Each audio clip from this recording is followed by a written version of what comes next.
Again, you can indict a ham sandwich. An indictment is not guilt. And yeah, they're going after the man, not the crime. So if that's what you're like all about, oh, they got Trump, you're a fucking idiot when it comes to the justice system. You need to realize that you're playing to the wrong narrative, and they will come for you too. It's funny because like what are they gonna fucking indict you for? You're a fucking whatever this war crime is on top of your head. Like, what does she think? If they're coming after Trump, they're gonna come after you. Like what? Have you paid? Have you gotten campaign funds that you may or may not have allegedly misused on paying a porn star hush money? Like, is that what you were worried about? You're like, it's not the crime, it's the man. Like, oh, really? That's going to happen to you too? You think that's going to happen to you and your fucking 7-time divorced husband? Don't worry. SJW hair? No, this is the... Remember, everyone's a liberal at the end of the day. And that is precisely what's going on. That is precisely what's going on with the Republicans. This is the SJW. This is the other side of the SJW haircut. Okay?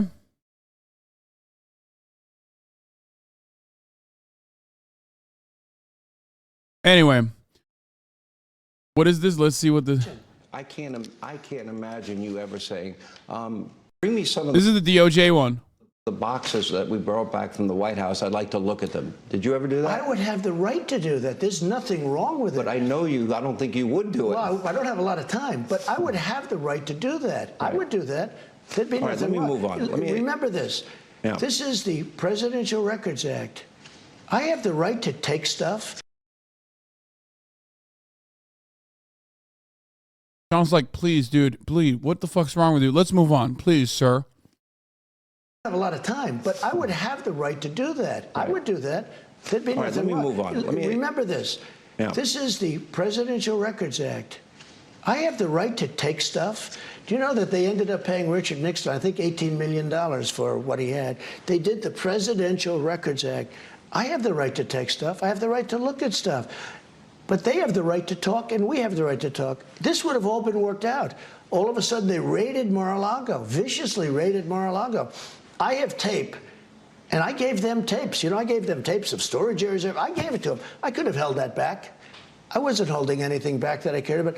I gave them tape. But you know the tape they don't want me to reveal? If possible. They've asked me, and I've so far adhered to it. The raid itself. Wait a minute. I'll take that tape, and I'll air that tape. Everybody would take that tape.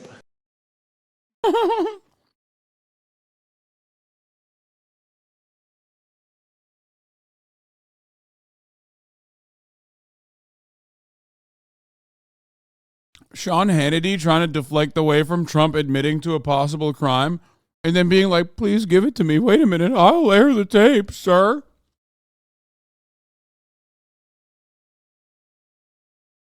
Awesome.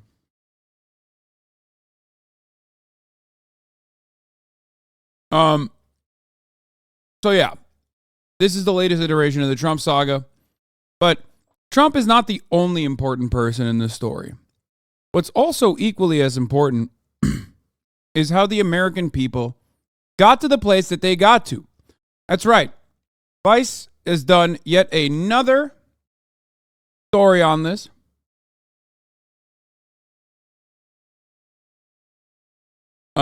Wait, what? Happening now, Trump or death seen outside of Trump Towers, hundreds of press and a few Trump supporters gathered outside. Wait. Yeah, it's weak sauce. There are significantly more reporters there than there are Trump supporters.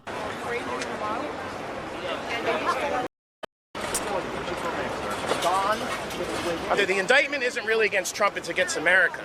The indictment is not against Trump. The indictment is against America.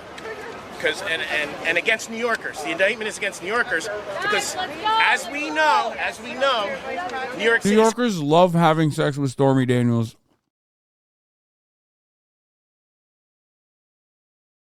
Yeah. As everybody knows, New Yorkers love having sex with Stormy Daniels and then paying her hush money when they're running for president. Like, that's literally, who amongst us hasn't done that? Ultra Extreme MAGA is the best shirt I've ever seen. I'm kind of sad that I do not currently own it. Wild stuff. It's had a lot of crime over the last 2 or 3 years. Why not? But instead of fighting that crime, I'm proud of being gay. Do you live in New York City? I live in New Jersey. Deserve should be outraged what's going on tomorrow. So wait. Bridge and Tunnel, bro. Bridge and Tunnel crowd coming in during the week to protest Trump's arrest. He said, no, I'm from New Jersey.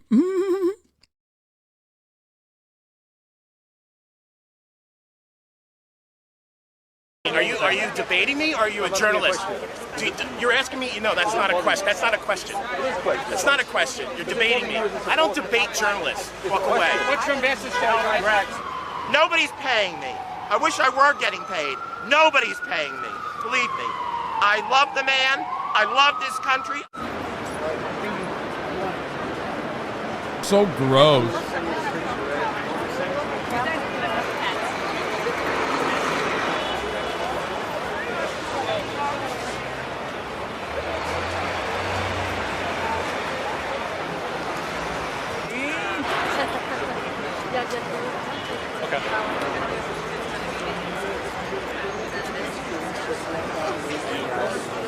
Today's just like a little special because this is the 4th insurrection against Donald Trump.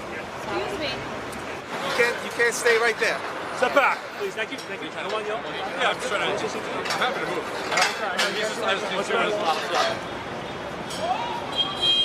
The New York Republicans are in such a pitiful state, dude. That's what I'm saying. Like, they won't keep up just handling. You know what I love about this video? Not the video, sorry. This. How ironic. Capone taxes Trump porn. I just want to say something here. I don't know if that's anti-Trump and anti-Capone or if it's both pro-Trump and pro-Capone. I'm not even kidding. Like, American politics have gotten to a fucking place where it could go either way. It could either be like the old liberal grandmas that always go to the fucking Trump, the Trump arrest thing and go, oh, I'm pro-Trump. I mean, I'm anti-Trump. Glad he's getting fucking arrested. The libbed up grandmas. Or it could quite literally be a pro-Capone, pro-Donald Trump take where they're saying like, look at this, how ironic. They got Capone over taxes, which was bullshit. And now they're getting fucking Trump over porn, which is bullshit.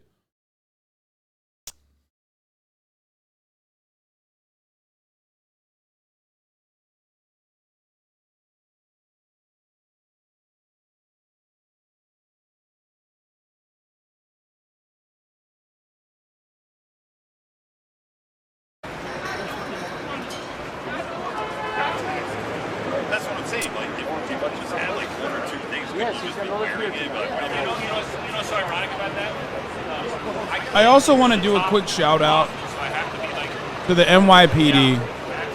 I gotta admit this, like, it's gotta be hard, man. Imagine being a part of the New York Police Department and having to possibly be having to possibly fucking arrest Donald Trump. Like, I mean, that's got to be conflicting. You're probably gonna fucking beat your wife extra hard tonight just to let all that pressure off. It's a burden, you know. I feel terrible for the boys in blue.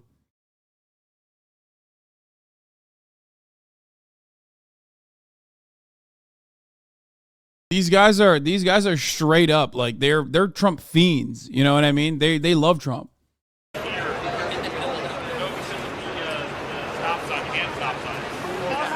There's a lot of people on your side that we will.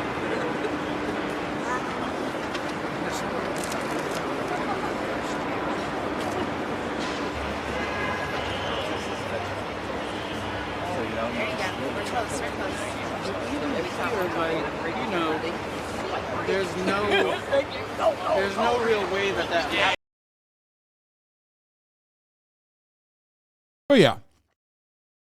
Let's get to it. Vice investigation. Did Fox News melt this country's brain? The answer is yes. But let's see how.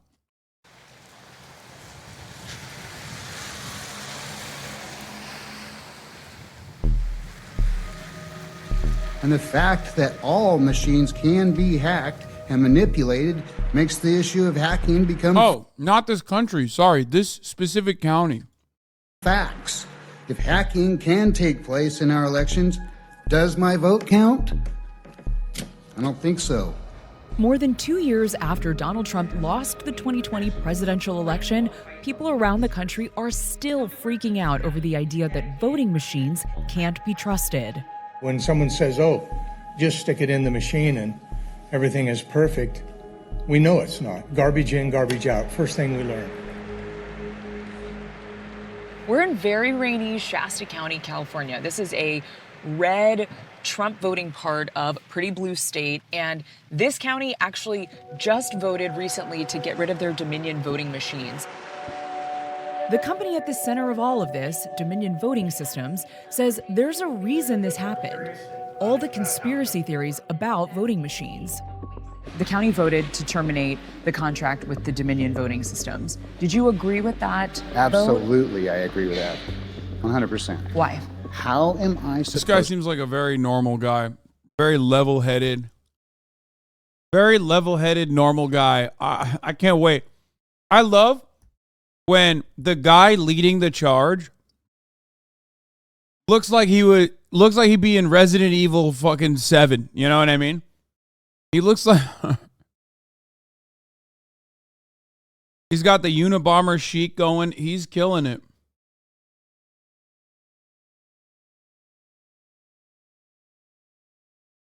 to trust any machine. They're constantly on the news saying Russia can hack our banks. Russia can hack our military. Why can't the only thing we don't talk about that can be hacked is the voting machines? Well, they can, and they were shown that they can be. The decision to get rid of the Dominion contract was spearheaded by the chairman of the Shasta County Board of Supervisors, Patrick Jones. I have questions about electronic voting machines. We're a small county, and I think we can return to Han County. We have a serious trust issue. You know there's a serious trust issue throughout the United States on electronic voting machines. It exists. Some of Jones's suspicions... You know what's funny? It's still a red county, dude. Like, it's not like... Did this county fucking lose Trump?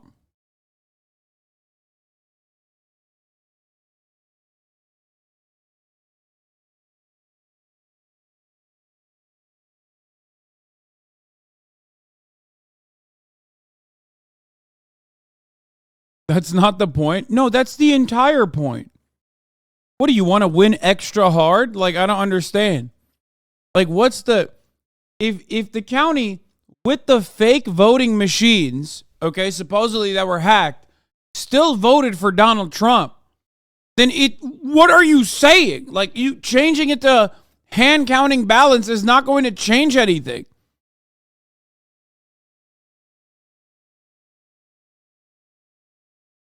Yeah, it voted 65.41% for Trump in 2020. What do you mean?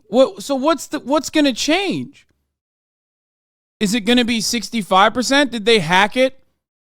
But then they only lowered it to 61%?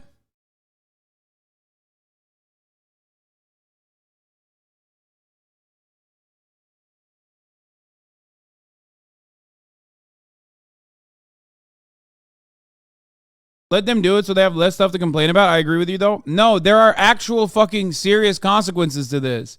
Because this means every goddamn county that at the very least has enough fucking cranks or enough Republicans, which are synonymous with crank anyway at this point, can just literally make the process harder, more difficult, make the election counting process more difficult and more complicated, and literally, completely fucking dismantle our otherwise relatively safe elections processes.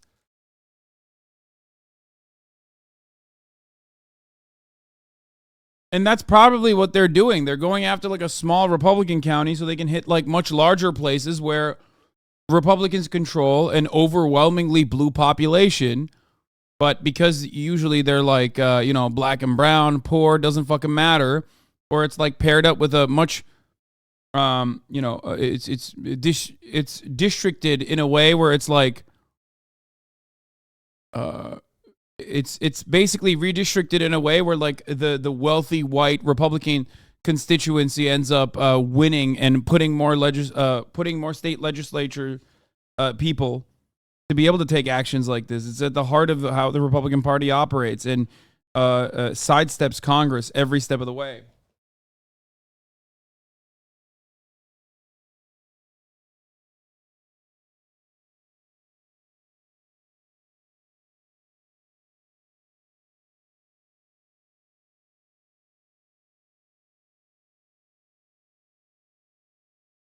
Aren't paper ballots just as easy to manipulate? No, paper voting is actually very safe. But what people don't realize is these are paper ballots. I'm pretty sure Dominion voting machines still operate with paper ballots, chat. You still fucking plug it in a piece of paper and then the voting machine just simply reads the output. So yes, we do have very safe America does a lot of things wrong. One thing that they don't actually do all that wrong is how protected the elections are. Yeah, it's literally a Scantron, exactly.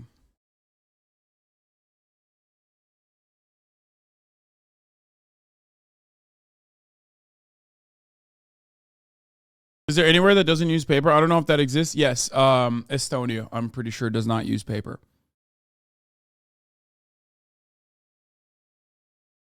But it doesn't matter. Lol, SATs are rigged? No, the top of the hour ad break is rigged. Because at the top of the hour, there is a 3-minute ad break, and those who are subscribed don't even get to fucking see it. Okay? It's rigged against you, the unsubscribed chatter.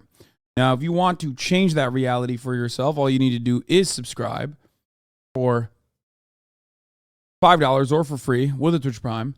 By connecting your Amazon Prime account to your Twitch account, you get 1 free Prime subscription a month. Use it on your favorite broadcaster. You can also get gifted a sub if you're lucky. Here is the 3-minute ad break now.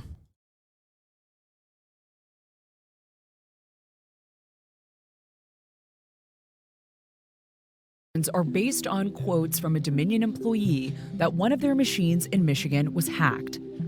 It's a claim that Dominion says in court filings was mischaracterized and distorted by Fox News.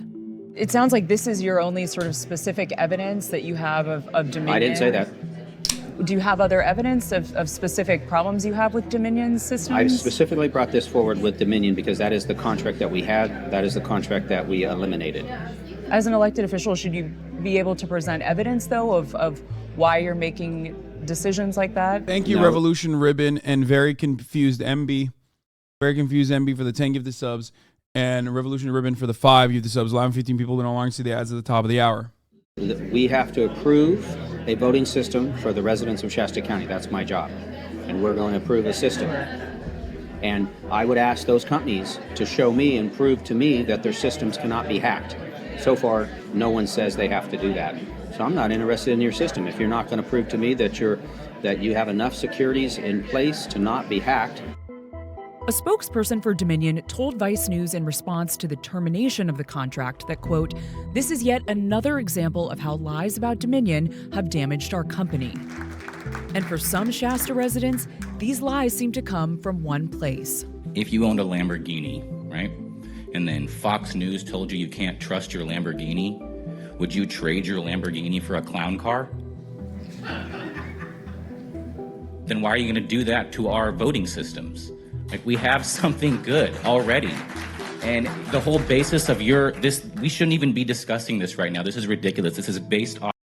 I love how none of them are actually concerned about anything getting hacked. If they were, they would actually bring up the specific cybersecurity issues they're seeing or that are occurring in other industries. Also, fuck Fox News. Yeah, no, this is just like, yeah, this is people reacting to shapes and colors. That's it. Off of disinformation from Fox News. Dominion has sued Fox News and Fox Corporation, alleging they knowingly spread false information about the company's machines. Dominion says that by airing numerous false claims without pushback, Fox defamed them. Our side does not believe your crap, which is why we're all here. You are making it so that our voting system is going to be worse. You don't switch from technology back to no technology. The worry for Dominion is that Fox, along with others in the right-wing ecosystem like Rudy Giuliani and Mike Lindell, could help sow more seeds of doubt in their election machines, costing them more business. Dominion is concerned about its bottom line. And Kathy Darling Allen is worried about money too, specifically Shasta County's. Switching voting machines isn't cheap. It's in the neighborhood of somewhere between $2 and $3 million. And that's a 10-year cost. So our goal is to have a contract in place for the life of the equipment. Allen runs Shasta's elections. Before 2020, neither she nor the voting process in Shasta County received much attention. But then the conspiracy started. Why do you think there are people in this county who do not trust these voting systems? I don't think there's a person in our country who hasn't heard something about whether or not we can trust the way votes are counted. I think it is extremely troubling, but this is turning into an American problem, not a Democrat problem or a Republican problem. We have a very serious foundational trust issue with elections administration. And the really hard part for those of us who conduct elections is that we didn't break trust with the voters. We didn't break trust with the vendors or the candidates. Somebody decided to start lying. And those lies... I can't believe that the pushback for something like this results in people unironically having to cape for a fucking voting machine company. I know it's just political proxy fight, but what the hell?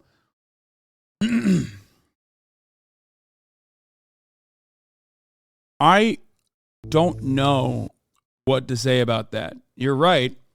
It sucks. But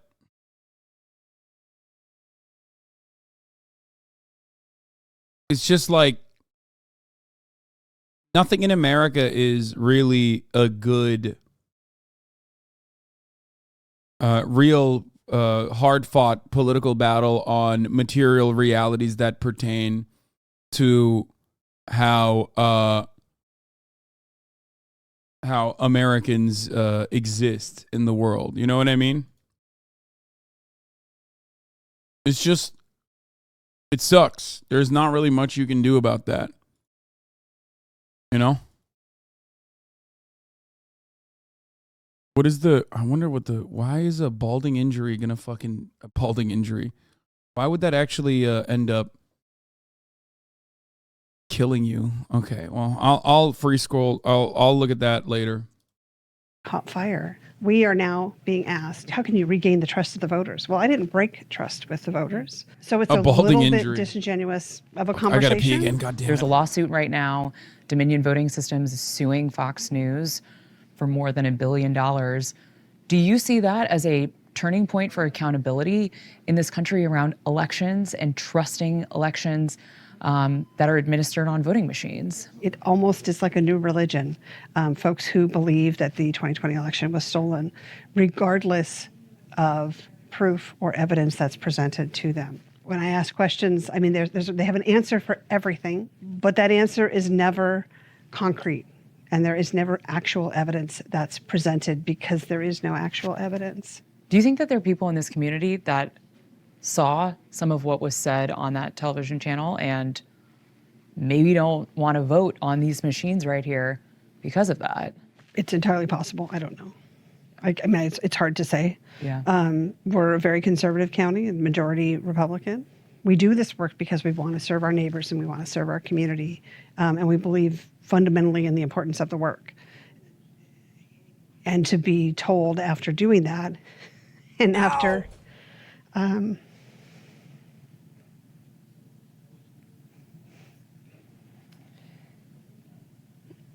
we work really hard.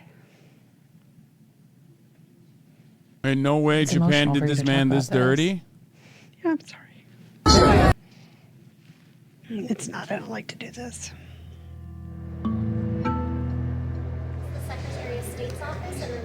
To make things as transparent as possible, Allen's office staged an open house after the board terminated the Dominion contract so that residents could see for themselves the options for the 3 state-certified voting machine systems, Dominion included. Were you surprised that the county voted to terminate that Dominion voting contract? No, not at all. Not this county. No, they've been doing very extremist positions for the last several months. I think we're the laughingstock of a good portion of the country. Dominion Voting Systems right now is suing Fox News. What? I hate that they're making the sussiness of private corporations running software to count ballots verboten. 2000-2004, remember Shadow, Co, and Dem primary for Pete Buttigieg? We either need paper ballots or side blockchain verifying voting. Okay, chatter, I need to explain something to you. All of the votes that you're talking about, with the exception of the Democratic primary for Pete Buttigieg, were done on paper ballots, including this county's voting process. Every single one of these votes in the United States of America have been conducted on paper ballots. Paper ballots are the safest way to conduct elections.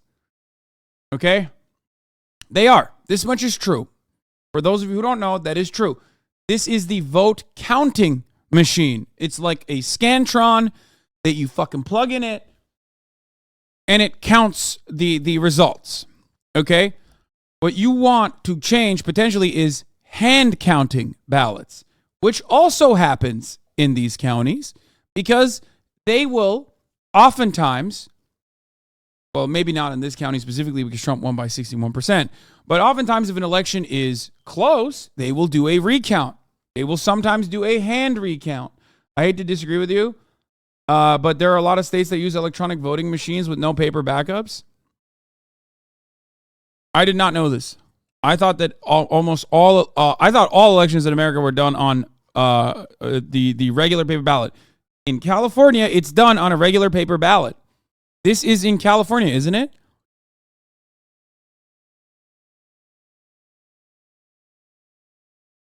When you guys are talking about electronic, I assume you're still thinking like you plug it into a machine, like you boop, boop, boop, boop, boop, touch on a touchpad, but there's still a paper underneath it.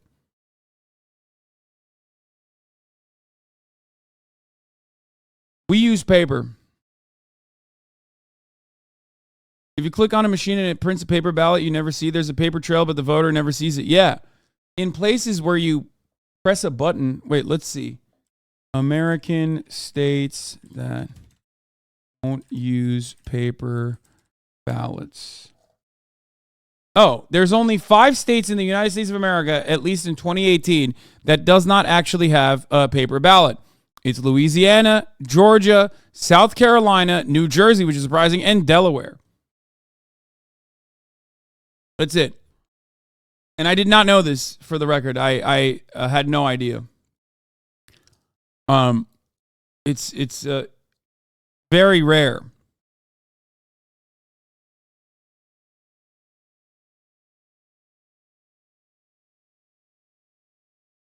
I assume the reason why they did it in like Louisiana and Georgia is probably, because they were defeating the paper ballot, or paper ballots lead to like results that we do not want, allegations or some shit.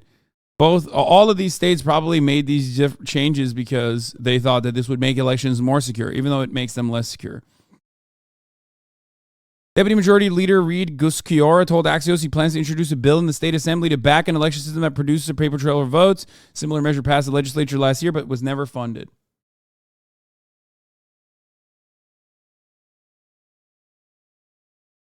In 2018 article, there was a paper form that printed out when I voted in South Carolina. Wait, is there? Louisiana pushes a button on a machine with a paper on top. So so literally these states are also, I wonder if these states also have paper trails now.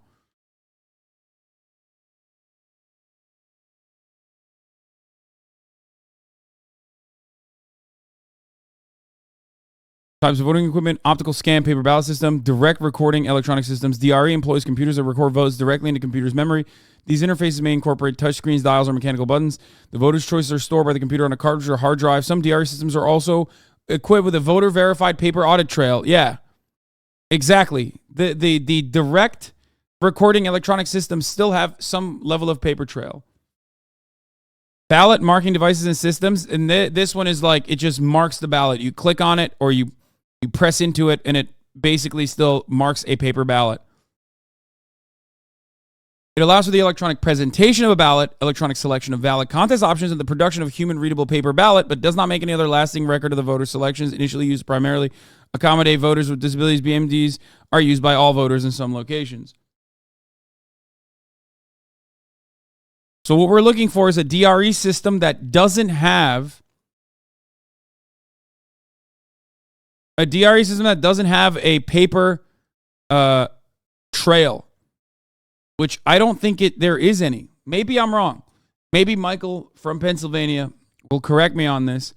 But I thought that in the United States of America, almost all of the voters voted on something that would inevitably end up on a piece of paper.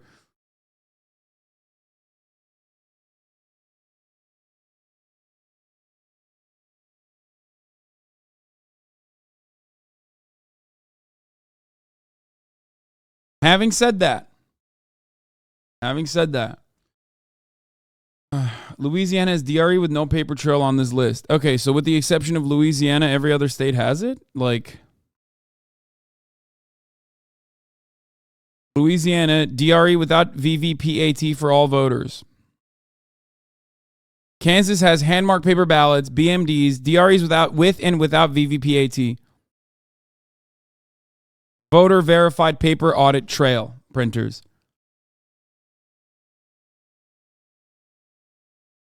As of 2020, counties in Texas, Tennessee, Louisiana, Mississippi, Indiana, Kansas, Kentucky, and New Jersey are still exclusively using paperless machines, also called direct recording electronic systems. No. Direct recording electronic systems still have, as you're seeing in the article that we're looking at, voter verified paper audit trail printers, which means that it's not completely electronic. It's what you press still yields a paper result.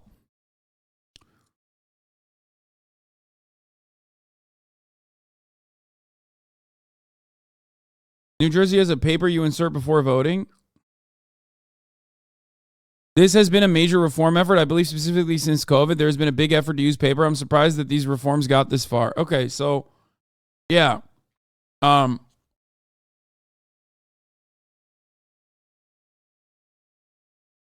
Here. Hawaii has VVPAT, so paper trail, paper trail. Idaho has paper trail. Illinois has paper trail. Indiana has paper trail. Kansas has places without a paper trail, voter verified. Kentucky has places without voter verified paper trails. I guess. Mississippi has some places without voter verified paper trail. Missouri still paper trail. Nevada has paper trail. Yeah, ultimately, my point stands, which is that in the overwhelming majority of these places, including in this fucking county that they're talking about, they're using paper ballots. Okay? They are. There might be an electronic component to it, but there is still a paper trail, as in like receipts. So it is basically the reverse of plugging in whatever you want to plug on a piece of paper and then feeding it to a machine. Instead, you're punching a machine, and that is still giving a paper readout. Okay? Okay, so paper ballots are not as secure as electronic. That is not true. Paper ballots are more secure than electronic voting. An electronic voting process would imply you literally have no paper trail whatsoever, and you have a readout, or you have a process where you go to a machine and you hit the fucking ballot. You punch no cards whatsoever. You just punch a fucking machine, and there is no paper trail whatsoever. It goes into a hard drive. There's only a digital footprint.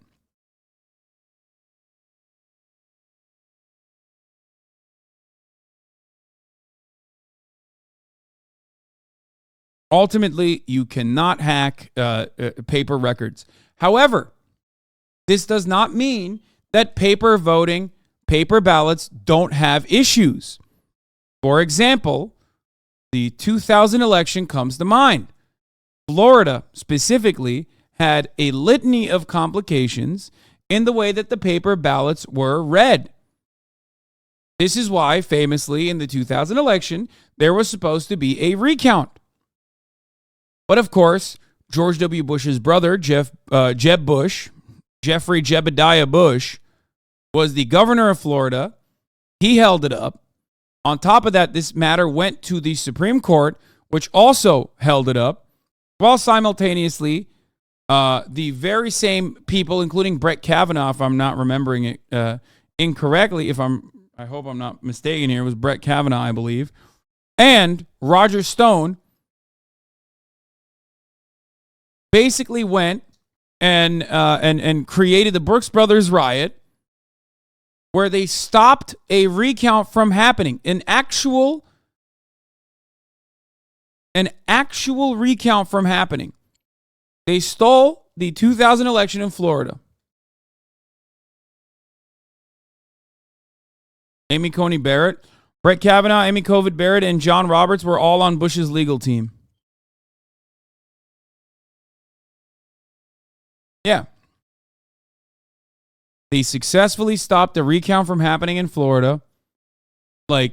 And one of the indications that the readouts were incorrect due to hanging chads and butterfly ballots was that a heavily Jewish precinct ended up overwhelmingly voting for an open anti-Semite.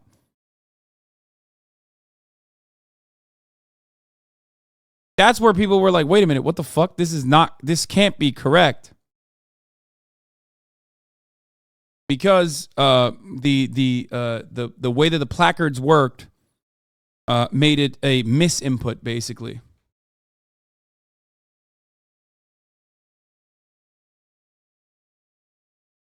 Anyway. So yes. Boy said Jewish like Kanye. No, not what I'm saying. I'm saying that it would have been ridiculous for a bunch of Jewish boomers to vote for like an open anti-Semite. It was obvious that it was a misinput. And like I said, ultimately the presidential election recount in Florida was halted, was stopped due to astroturfed. Oh, here's the butterfly ballot, where Al Gore supporters accidentally voted for Pat Buchanan.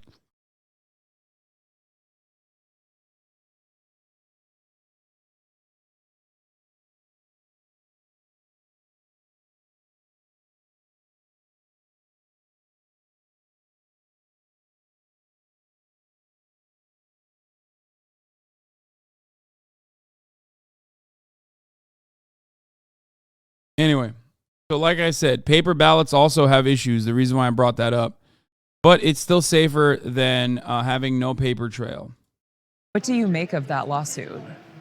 I hope they take Fox News down for passing misinformation, disinformation. They have stirred up so much angst and antipathy and sore spirits amongst Americans. I think that's partly why I am supporting Dominion, because it's just upsetting to see what Fox News has been doing along these lines, just spreading lies. We asked Fox News about Shasta's decision to terminate their Dominion contract and what they made of the allegations that Fox was behind the misinformation spreading through the county. They didn't really answer that part, but told us that the Dominion lawsuit was essentially trying to silence the press and is, quote, an unprecedented assault on the First Amendment. As you're watching the Fox News lawsuit play out, they're proving that they more or less encouraged a false narrative, even though they knew it was true, that there wasn't major fraud. What's happening in Shasta isn't simply a liberal versus conservative issue. Mary Rickard, a longstanding county supervisor and herself a Republican, voted to keep the Dominion machine. Dominion's going to cash the fuck out. Their business model is based 100% on trust, and they're 100% cooked over now for some bullshit. Yeah. I don't know. Like, I don't know what the fuck.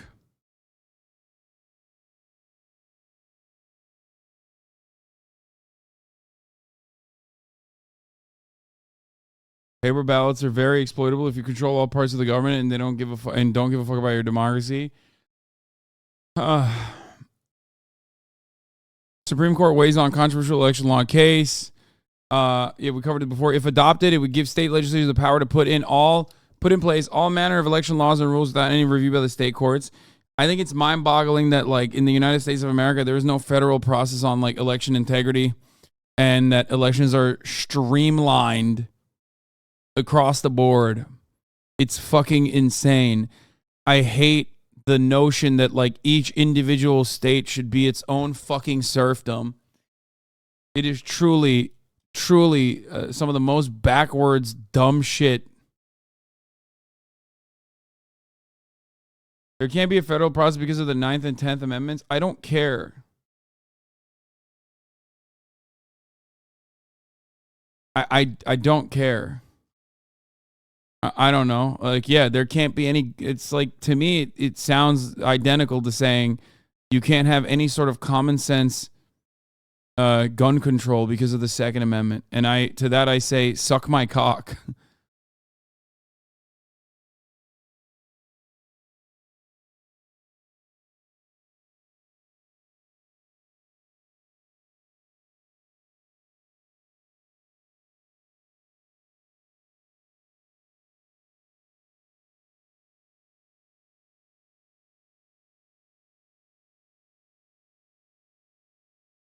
Anyway. Is this a waste of money to be getting new voting systems? It's an absolute waste of money. This is a very foolish decision. And I pointed out to them at a meeting, we were all elected by Dominion voting machines. So are you questioning the outcome of your own election? And I never got an answer. Yeah, that's the funniest part. Remember when Marjorie Taylor Greene was talking about how these elections are stolen? And then a reporter literally said, but you were on the ballot. Are you saying that you, like, won in an unfair election? And she was like, no, not me.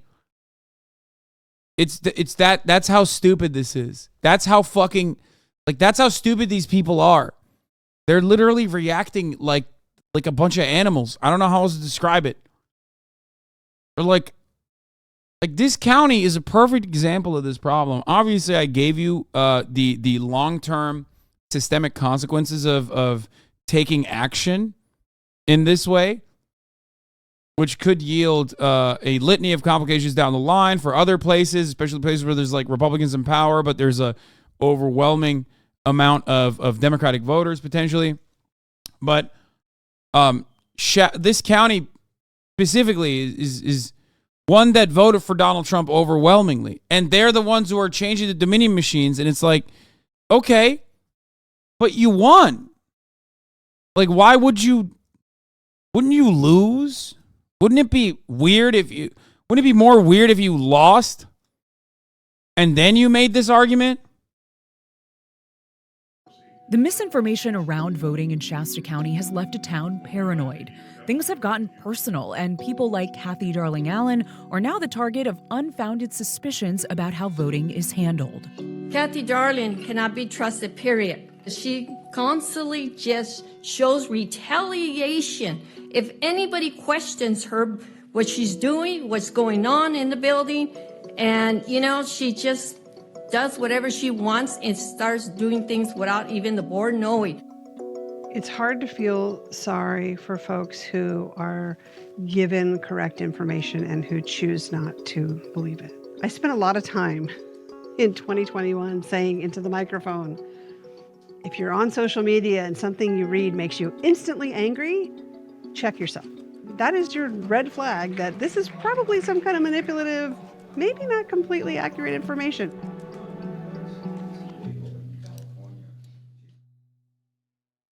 I'm Michael Learmonth, editor-in-chief of Vice.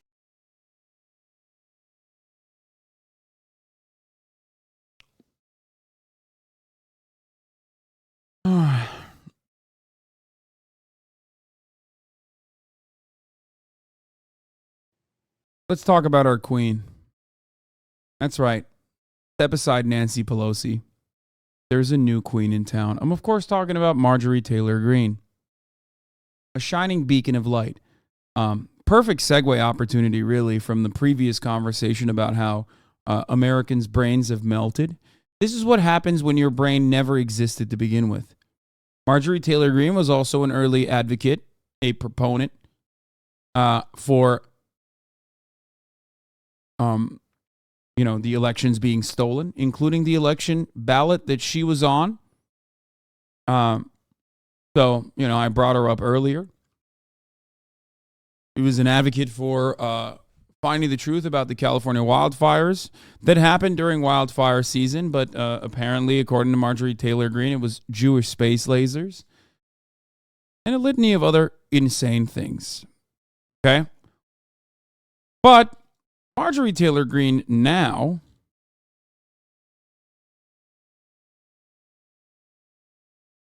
has been siding with Kevin McCarthy and making waves, trying to become a institutional party defender.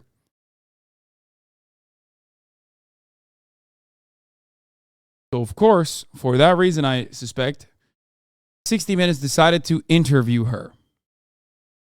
We watch this, there would be significantly more pushback towards Ukraine, her sentiments surrounding Ukraine,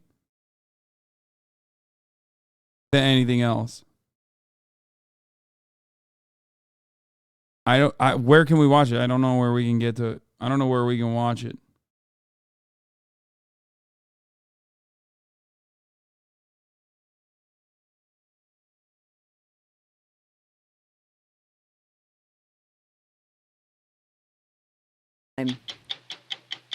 Let's talk about Ukraine.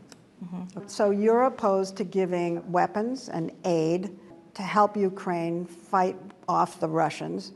It strikes me that that's what Putin wants. I don't really care about what Putin... Even the way that was framed. Look, that is literally framed better than the pedophile question. She immediately said, if you don't want to give money and arms to Ukraine, you're helping Putin. That's contentious. That's contentious. That's good framing. That is what you're supposed to fucking do. No, that's what you're supposed to do. She's doing it. She's basically saying, like, you're helping the enemy. That's pushback. It's light, and it should be, it should literally be way more aggressive on all fronts. This is seasoned journalism dealing with a psycho. Thank you. I agree. And I think that that's bad. Seasoned journalism is what Seymour Hersh does. Okay? Seasoned journalism is what Jane Meyer does. Seasoned journalism is what Amy Goodman does. Seasoned journalism in liberal media, which, by the way, some of these people actually did come from liberal media. Okay? They are no longer a part of liberal media for obvious reasons.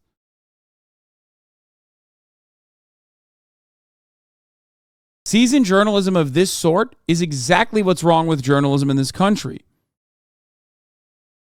It's who you attack or what issues you actually plant your foot in the ground on that fucking matters.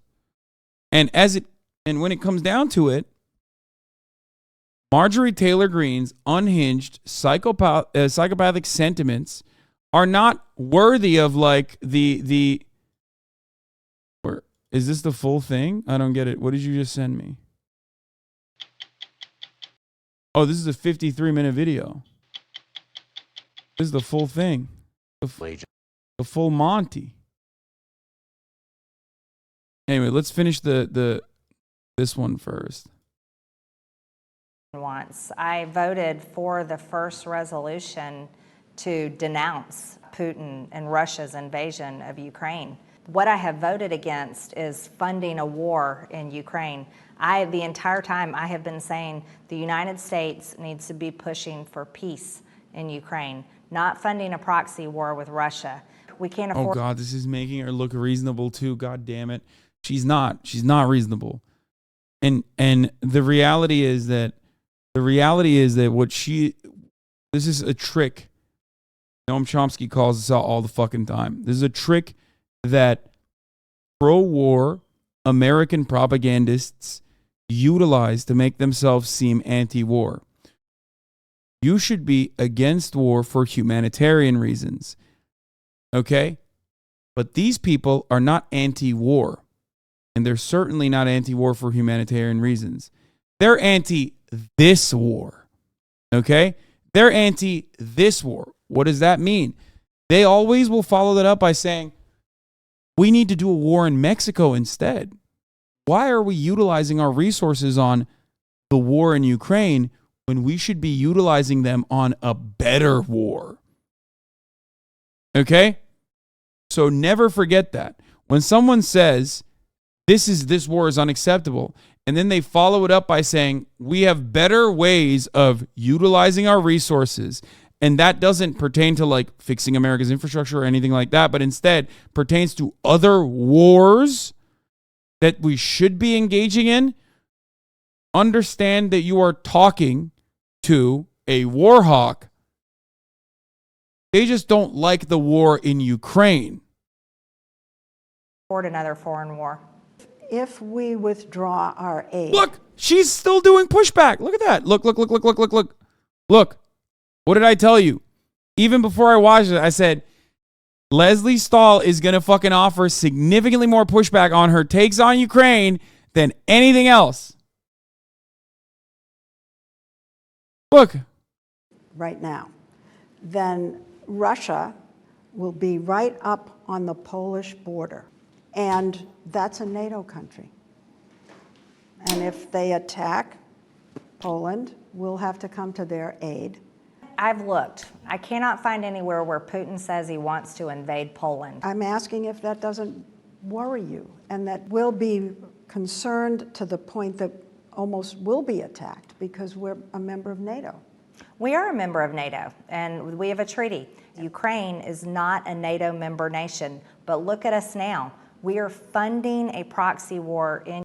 If anything, this kind of sentiment, again, further humanizes her, further normalizes her position, makes her seem more reasonable to the average American, because the average American is not fucking on Reddit jerking off to like war porn videos that are getting upvoted to r/all every fucking day. The average American does literally look at this and go, I don't really understand what's going on in Ukraine. None of those countries or none of those fucking places are important to me. Why the fuck are we giving $100 billion there? Fix the goddamn potholes, bitch. Okay? So this psychotic warmonger ends up looking good here for someone who is not like hyper invested in NatSeg Twitter. Okay?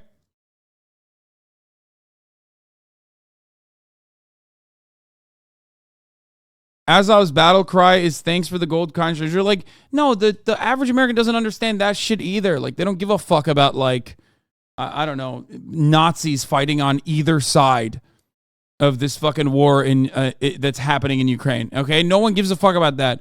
I'm talking about people who just, like, don't know anything. I'm talking about people who are just like randomly hearing $100 billion number, seeing that it's going into fucking Ukraine and going, why the fuck is this not being sent? Why is this not being spent on American priorities? Okay? And she's not even genuine about like money going to Ukraine. She doesn't give a shit. Please understand. She doesn't give a shit. She's saying that because it's politically fashionable for her to come across as contentious to the Democratic position, portraying the Democratic Party as the real warmongers. Meanwhile, we should be using our resources on other wars that are better. Okay? Please.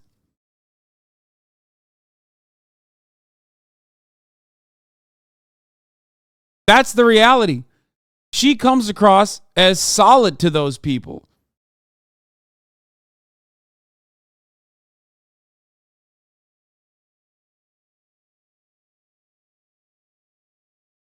And the reason why I brought up Mexico is because I've heard her say this before. I've covered it on this broadcast. Marjorie Taylor Greene has literally said, why are we spending money on Ukraine? We should be invading Mexico to go after the cartel. So, yeah, I mean, there you go. This is the reason. Thank you, Chatter. There's so many things that we can stop. Another thing we need to stop is funding the war in Ukraine. Don, I can't understand why we're fighting a war in Ukraine and we're not bombing the Mexican cartels who are poisoning Americans every single day. And I know that sounds extreme. I'm not talking about the Mexican government or the Mexican people. I'm talking about the cartels. They're murdering Americans. They're doing it in America these days. I mean, when I interviewed Kevin on this podcast, he was talking about they came across the border and shot a baby in the face. That was, the child of one of. Bro, why is the fucking biggest cokehead talking to the biggest pillhead about bombing Mexico because drugs are coming over the border? Like, what are you, fucking crazy? Where are you going to get your fucking cocaine, Donald? Where are you going to get your fucking aftermarket Zans and your Ambien? Bars.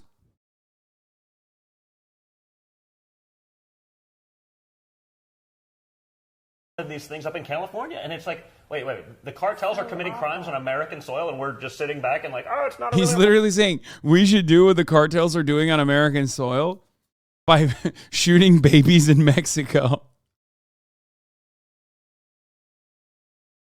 It's time for America to go down to Mexico and shoot some babies in the face. Problem, let's pretend it doesn't exist. Yeah. There's so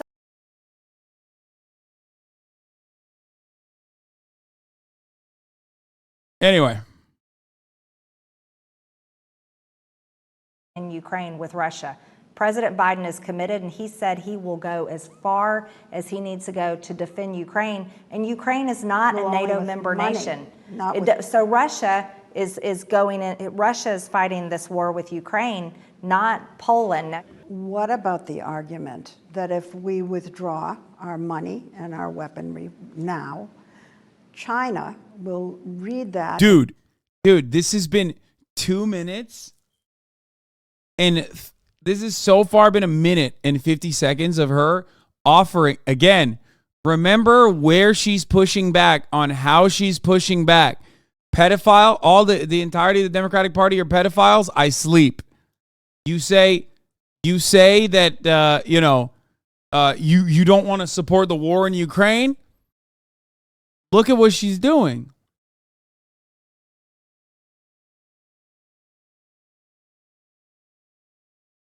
There you go.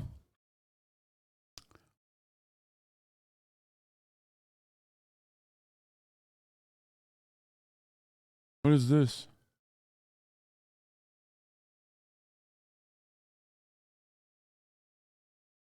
Why'd you send this to me? AE Industrial Partners sells BHI Energy to Westinghouse Electric Company? I don't even know what you're talking about here. Why is this relevant?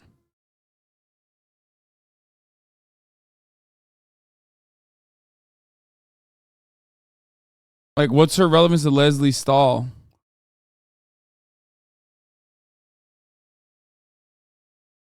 No, this could be actually a valid reason for, I mean, I just don't know. Why would you argue with the pedo comment? It's just nonsense out of her ass. No, the pedophile comment is one of many comments, man. It's just, that's not even the only thing. She fucking talked about her saying America should be a Christian nation and only said well, the founding fathers wanted America to be secular. Hello? Do you not understand? She offered one fucking counter at max. Look at who the parent companies are, these broadcasting outfits, and who they're invested in. Oh, that's the parent company is CBS? Oh, that makes sense. Yeah, she didn't even address the racism, the anti-Semitism, none of that shit. But hey, you said something about Ukraine, we're going to fucking cover that. As weakness, China will say the Americans can't be relied upon, and it might encourage China to invade Taiwan. Now you're asking what happens if we just pull out of Ukraine? Right. Let me ask you a question back. Why can't we push for a peace deal in Ukraine? But then why is war the only answer? The Russians will be rewarded with territory. There you go. She literally has a position on this. She cares about this. She's advocating for this because this is the only thing she gives a shit about. I'm not making an assertion on Ukraine or whether she's valid, whether Leslie Stahl is valid in offering pushback here. Do not misunderstand me. Okay? Stop saying, is she wrong, though? That's not the conversation we're having. The conversation we're having currently surrounds, is currently surrounding media literacy. I'm trying to scoop out as best as possible for some of you dense motherfuckers how this works in the fucking media. This is supposed to be an objective news outlet. Why does she not give a fuck about half of the unhinged fascist rhetoric, but only cares about her takes on Ukraine?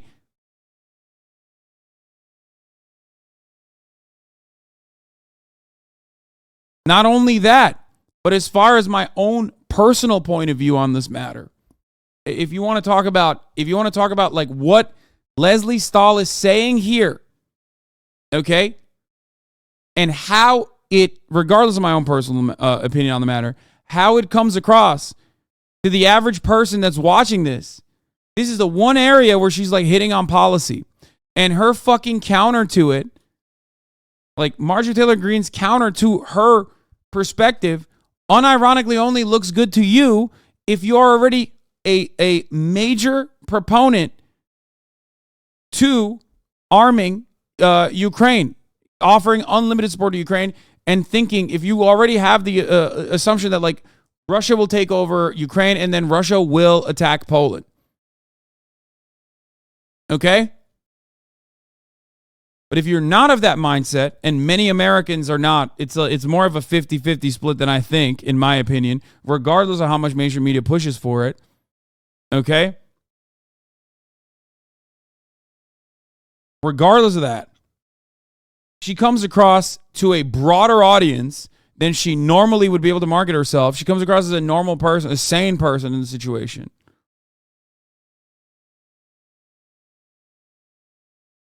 Do you get it?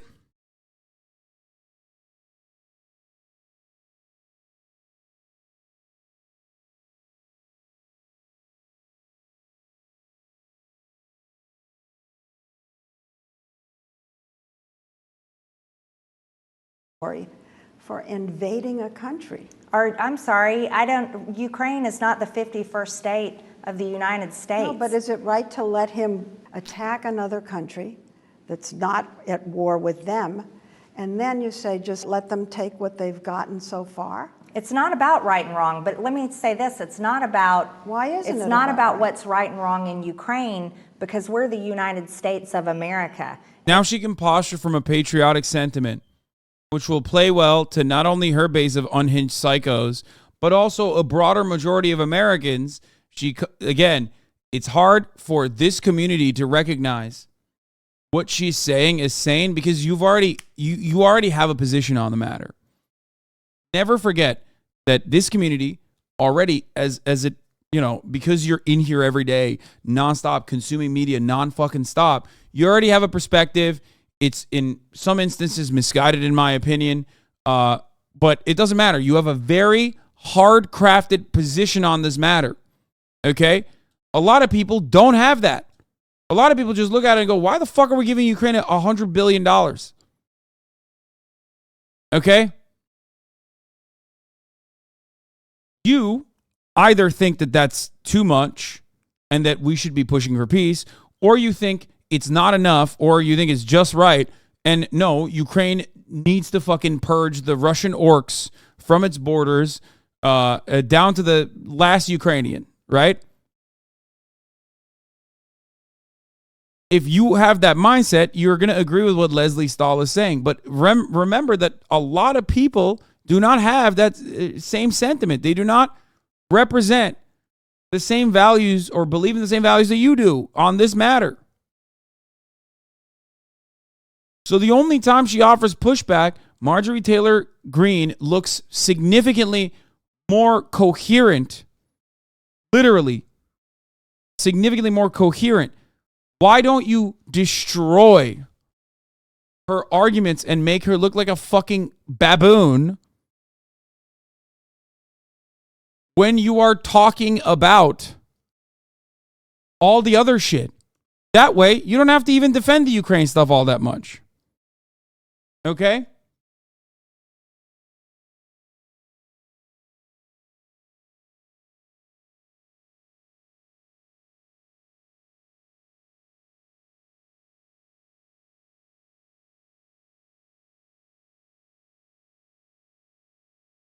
And again, we have mud all over our face, Leslie. We're $31 trillion in debt. We're not defending our own border. We're ignoring our own people's problem.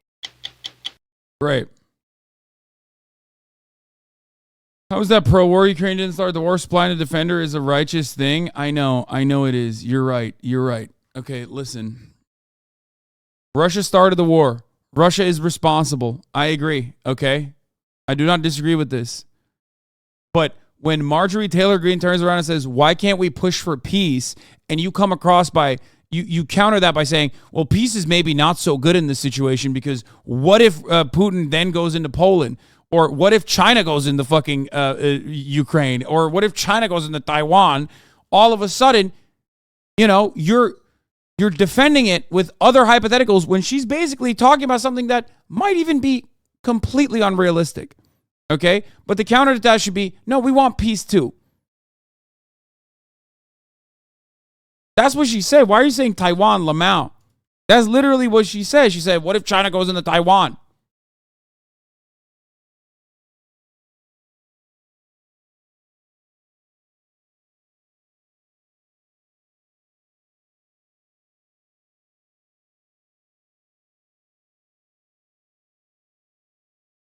Ask the chatters if he was advocating for supplying Donbass with weapons in 2014 when Ukraine started shelling. See if they're consistent. No, because they're not consistent.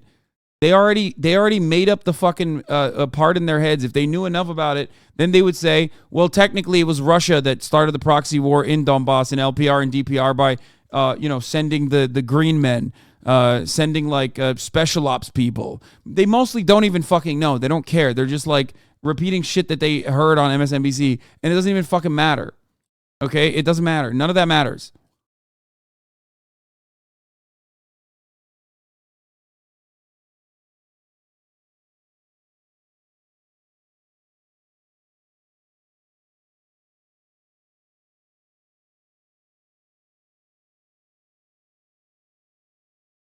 Marjorie Taylor Greene, the Neville Chamberlain of the 21st century? That's a stretch. Okay, dude. We're not relitigating the Ukraine shit, okay? The opposite of appeasement is awarment, okay? I'm believing Russia Today again. Oh my God, I am not. I don't give a fuck about Russia Today. Russia Today is unhinged. There's nothing to believe in Russia Today because in the very same news block, they will spend an hour talking, or 35 minutes talking about how fucking, it's anti-colonial action that we need to engage in, and then immediately turn around and be like, trans people should be melted, as a matter of fact, and America's woke culture is prevailing and depraving the entirety of the Western world, which once was superior. You know what I mean? They don't have any fucking takes. They just say literally anything and everything so that you will agree with them. That's it. I'm not a fucking idiot. If anything, I'm trying to educate you on media literacy. Bringing up Russia Today is such a stupid fucking argument here. I have advocated against Russia Today, or rather, talked about how Russia Today is there's no ideology behind the commentary that they cut beyond just like mass chaos and confusion. Fuck, man.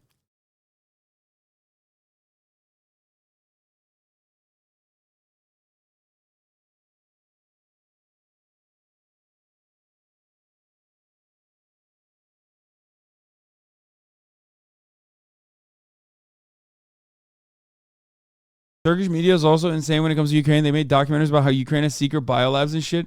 You know what's really funny about that? Turkey also simultaneously, that's so Turkish. Turkey taking like a stance against Ukraine while simultaneously like funding them with weapons like the Bayraktar is such a hilarious Turkey position. It's the same as their attitude. Like they allowed through Congress Finland to join NATO, but they are holding up Sweden right now. Do you think that there is a principled reason for why they're holding up Sweden? Or do you think it's because they want to bully Sweden for what they claim is allowing PKK to continue propagandizing inside of Swedish borders? And also because the psychotic right-wing Swedes have been like doing some anti-Muslim Nazi shit, which gained a little bit of prominence. And this is Erdogan's one fucking vehicle to like bully Sweden out of any kind of position whatsoever.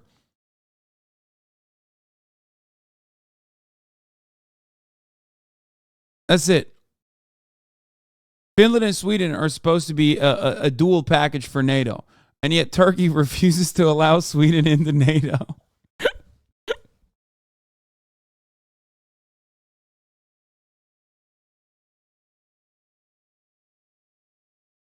The guy isn't even Swedish. I know. It's fucking... I know. Chatter. I know. The guy isn't even Swedish. I know. That's what makes it even funnier. But again, none of this is real anyway. Finland was approved this week by Turkey. I know. That's why I'm mentioning it.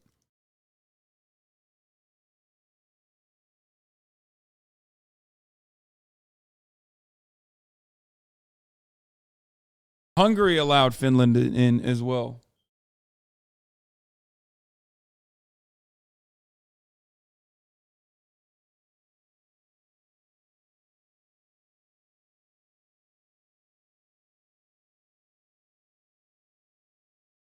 Anyway. Macaristan. Yeah.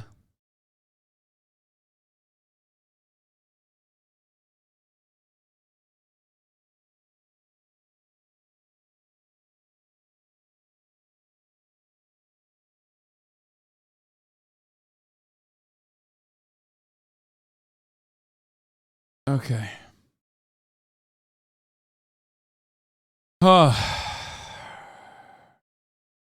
God, this fucking 60 Minutes video took a lot out of me. Let's watch something funny. Here is Travis Scott.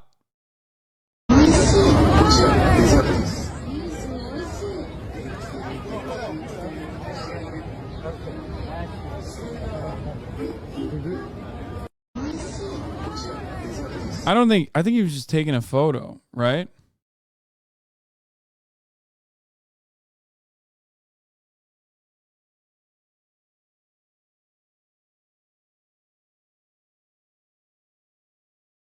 Yeah, I don't think he was like actually getting Huomegalol. I think he was just like taking a photo.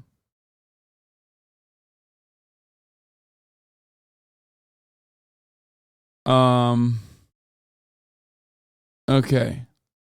Where the fuck?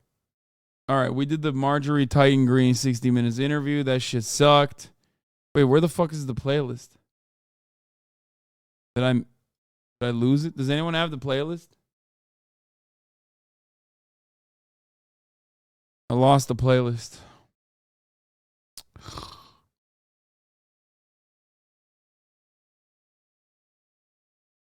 Thank you, Weeby.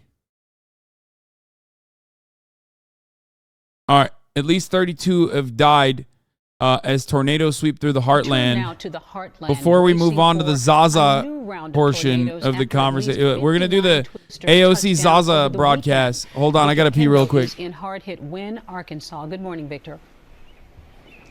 Good morning, Deb. This community has been devastated after taking a direct hit. House after house destroyed, left unrecognizable. Only thing we can make out right now is this little tricycle here. Now people are scrambling, trying to salvage what they can as quickly as they can before more severe weather heads this way. A weekend of deadly and violent tornadoes.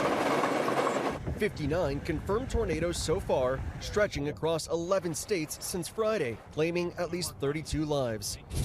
This video capturing an EF3 tornado tearing through Little Rock, Arkansas. This driver caught in the middle, riding it out in his van. Yeah, 100% did think I was going to die. Once I saw the winds pick up the way they did. In neighboring Tennessee, 9 people died in Adamsville. Praise the Lord. But we're alive. Misty Garner Gray, 9 family members, and 5 dogs huddling in her in-law's basement when an EF3 tornado hit. What was going through your mind at that point? But I was just saying, yes, Lord, please keep us safe. The bedroom walls blown out, the roof badly damaged. The house belonged to her in-laws, now a total loss. It was devastating. It was devastating. But we was happy. We weren't none of us hurt. In Belvidere, Illinois, 5 people remain in critical condition after the roof collapsed at the Apollo Theater during a concert. Frederick Livingston Jr. died. It happened so fast, man. They took raised me since I was 2 years old. Just a heartbreaking weekend. Now the race is on to clear a lot of this debris before the next storm. For so many. Andrew Tate is free. How does it feel to be completely wrong about someone and talking shit about a man who can't defend his own self? Are the Andrew Tate supporters getting dumber and dumber? Like, dude, house arrest is not free. I don't know if you know that. Like, you know that, right? Which, by the way, even I'm in support of him at least having a conclusion to his current investigation. So, there is that.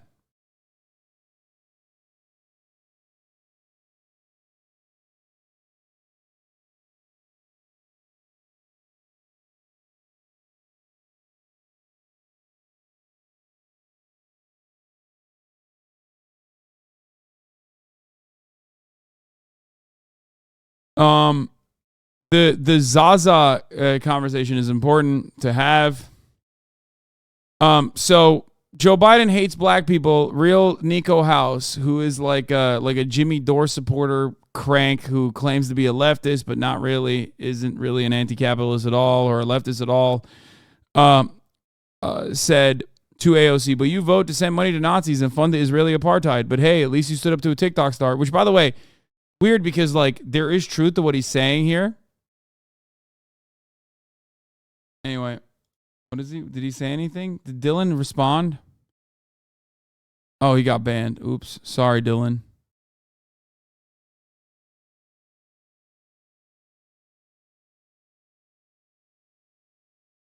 Yeah, he was a Tulsi simp who never let that go for some weird reason.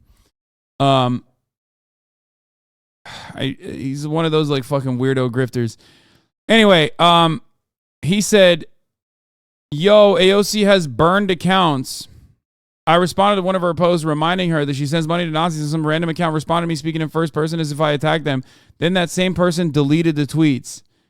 So you bet I did. New York City transphobes New York City doesn't play with bigots and transphobes, and neither do I. Have a great day.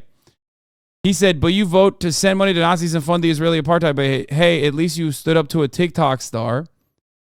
And then Zaza Demon said, lol, and what makes you think that I did anything to support Nazis? You're delusional. Seek help. Okay? And then they deleted it.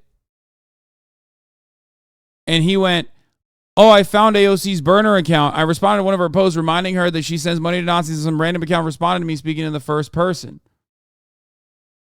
Now, in the tweet that he's responding to, okay, Zaza Demon is quoted in the fucking tweet.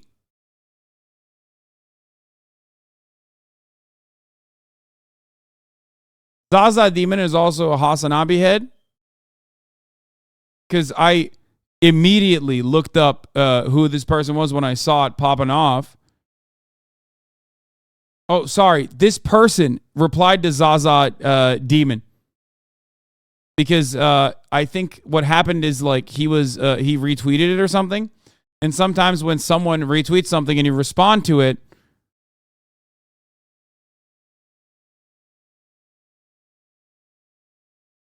it comes up as though you are adding them without realizing you're adding them. Okay, they reply to a retweet by Zaza, which adds the retweeter as well in the reply. Exactly.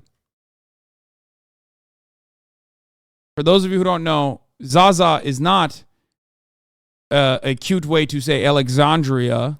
Okay, Zaza is weed. I don't know if you knew that or not. It's gas.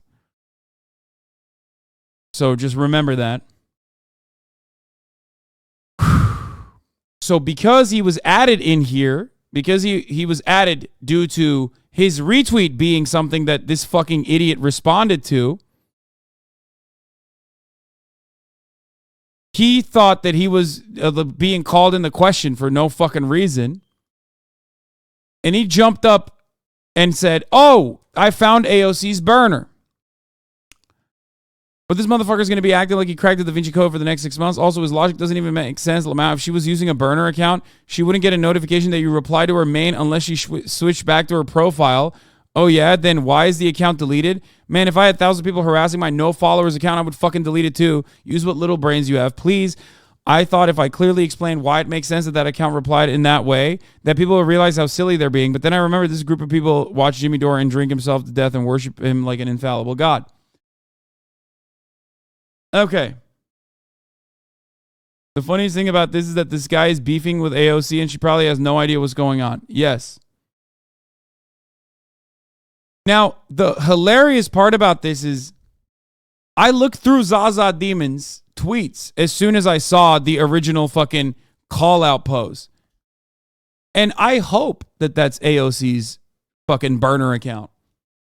Because Zaza Demon seemingly is a HasanAbi head and says a bunch of awesome and maybe even a little unhinged shit on Twitter all the time. It would be incredibly cool. It would literally make AOC look better in the eyes of most people that are extremely online.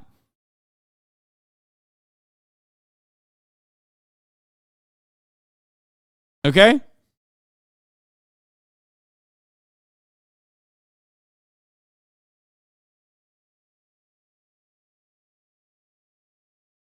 But now, of course, the other fucking idiots have jumped on to the incredibly idiotic fucking take. This you, AOC, Zaza Demon, your burner account? That is a disturbing name. Excited to see an unhinged trans murder a member of the conservative press, Matt Walsh? Yes, that is demonic, so the name fits. What did Alexandria Ocasio-Cortez mean by this? I came to the conclusion years ago about the trans movement is the greatest evil our country faces, says Matt Walsh. I only become more and more sure of this fact with each passing day, and more determined to oppose it until my last breath. You are a hateful little freak, and I can't wait until you piss off a trans person that actually is as unhinged as you claim to say they all are. Can't be a bigot if you're no longer breathing, smile. You know, classic fucking Twitter shit.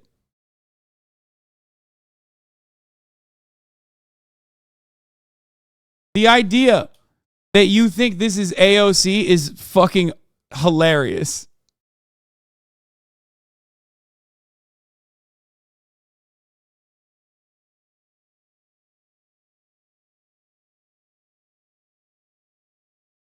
Anyway. But yeah, now this has 13,000, 14,000 likes. This has 23,000 likes on the original post. I'm done. I'm done with the internet. I'm done with society. I'm done with America. I want to pack my bags and I want to move to fucking Japan and I want to stop covering politics. This is it, I think. This is the story that made me realize, like, there's no way. Like, we cannot recover from this. It's over. It is fucking Jover. Okay? Like, some unhinged freakazoid doesn't understand how you reply to fucking retweets and immediately makes the assertion that, like, AOC has a burner account. Okay?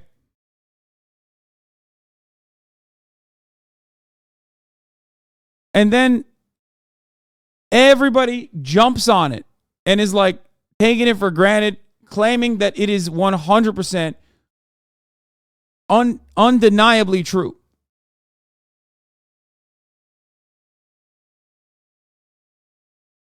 I don't know what else to say. What do I always tell you? You're saying it's outlandish to think AOC couldn't have a burner account? Kevin Durant had one? No, I don't think it's outlandish for AOC to have a burner account. I think a lot of people might have burner accounts. Okay? AOC might be one of those people.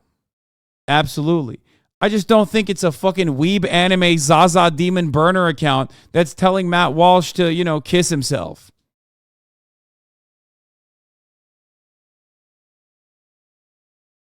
Like you? Yeah, well, you know what my burner account is. It's not HasanAbi.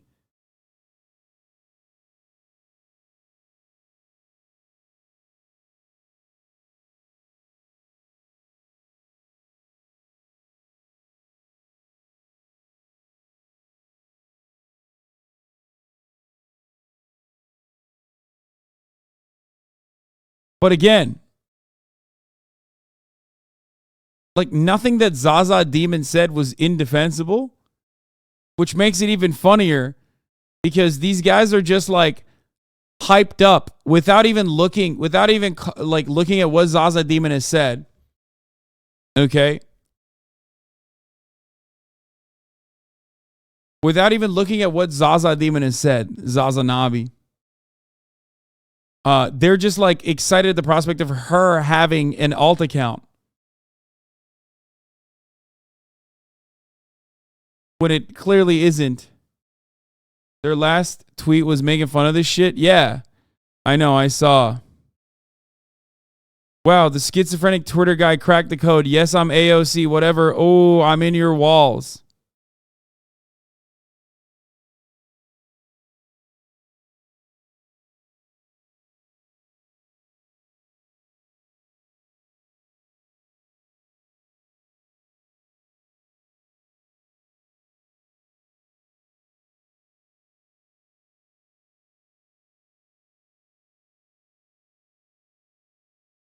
Like, this is the shit that they were tweeting.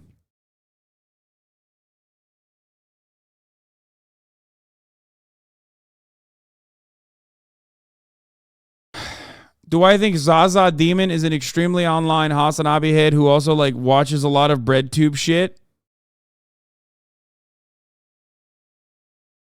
Or do I think that Zaza Demon is AOC who's like secretly a HasanAbi head who's watching a lot of BreadTube shit?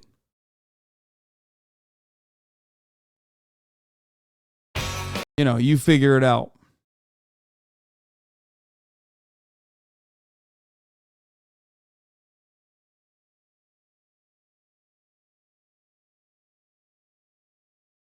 AOC, I think. Yeah.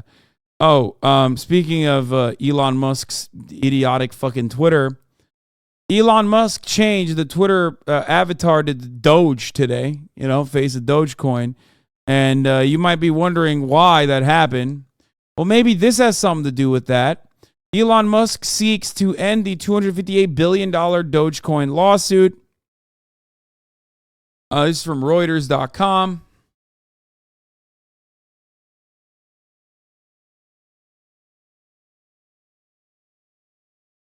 Oh, are they back? Did they at AOC sock account? Oh my God. Oh, they are back. Wait, no, they're not. This is a different one.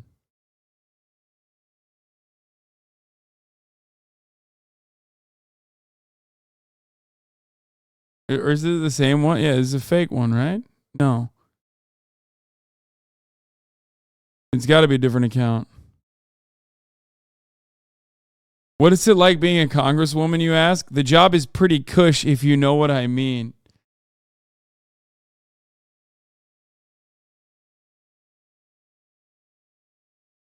Anyway.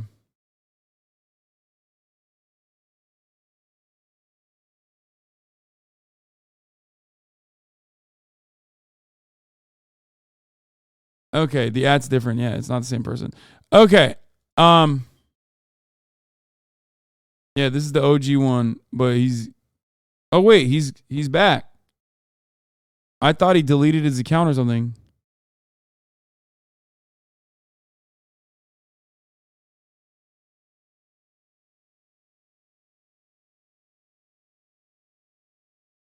This is also fake.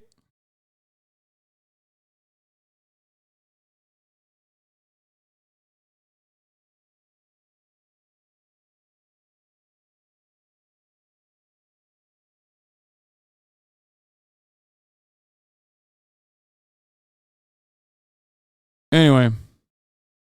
Point is, these guys are fucking idiots. Okay, I'm tired. I don't want to cover this any longer. Elon Musk asked the U.S. judge on Friday to throw out a $258 billion racketeering lawsuit, according to him. A lawsuit accusing him of running a pyramid scheme to support the cryptocurrency Dogecoin. What he should have been doing instead was run the scheme at the top of the hour, where there's a 3-minute ad break. That's the most profitable scheme of all. That is, of course, if you are subscribed. If you're not subscribed, you're going to see a 3-minute ad break. If you're subscribed, though, you won't see that. You can do that by purchasing a $5 a month subscription or a free one in the form of a Twitch Prime. By connecting your Amazon Prime account to your Twitch account, you get one free Prime subscription a month. You can also get gifted a sub if you're lucky. Here's the 3-minute ad break now.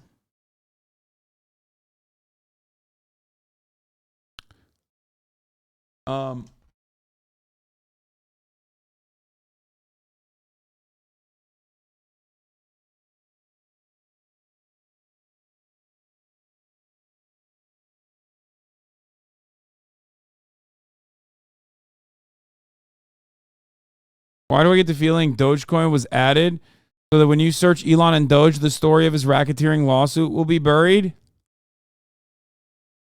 Yeah, I mean, I don't think so, because that would imply that Elon Musk is like smart or has like at least like a level of intelligence and he thought this through. I mean, maybe.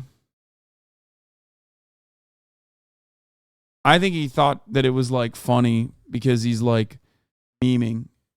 You know what I mean? Why did he do it? Because of the lawsuit, but just to be like just a meme about it. You know what I mean? Like the lawsuit is happening and he's actually doing it because he's the meme billionaire, because he's a meme lord. Like, lol, I don't care about this lawsuit. And not necessarily because it's like a 5-head move to, you know, turn it around somehow. I don't fucking know.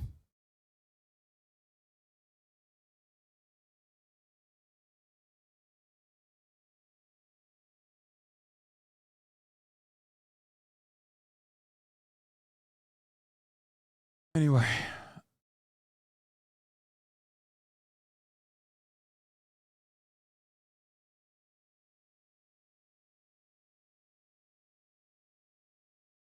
His tweet about him is evergreen. Is a new platform needed? Just buy Twitter and change the bird logo to a Doge? Haha, that would be sick. Elon Musk is what happens when the ghost of a 14-year-old who died in 2011 and the ghost of a 19th century oil baron try and possess the same body. That is really funny. That is a good tweet.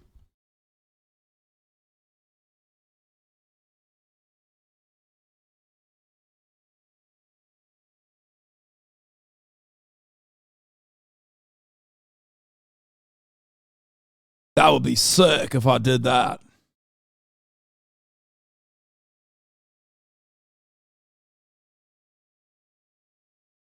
What is this? The ratio on this?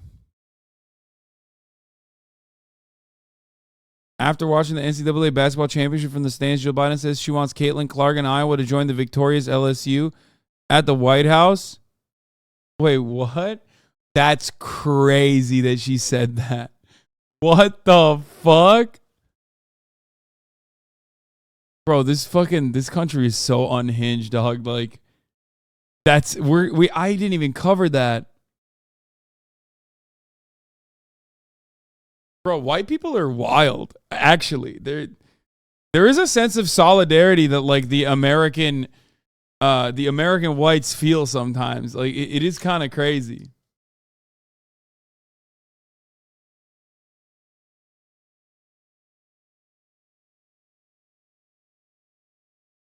Angel Reese retweeted it and said a joke.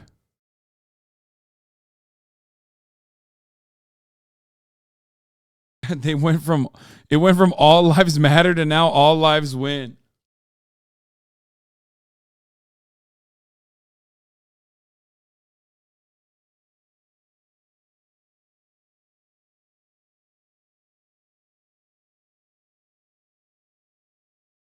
That's an insane fucking take, actually.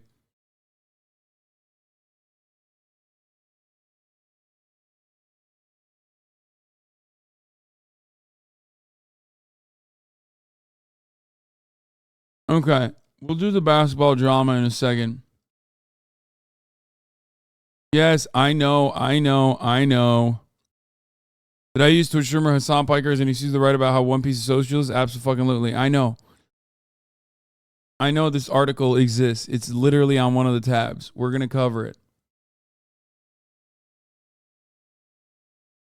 Anyway. That's fuck, that shit is so unhinged. Okay, so let me just get through this fucking Dogecoin shit, and then we'll get to the NCAA thing, and then we'll move on to fun shit.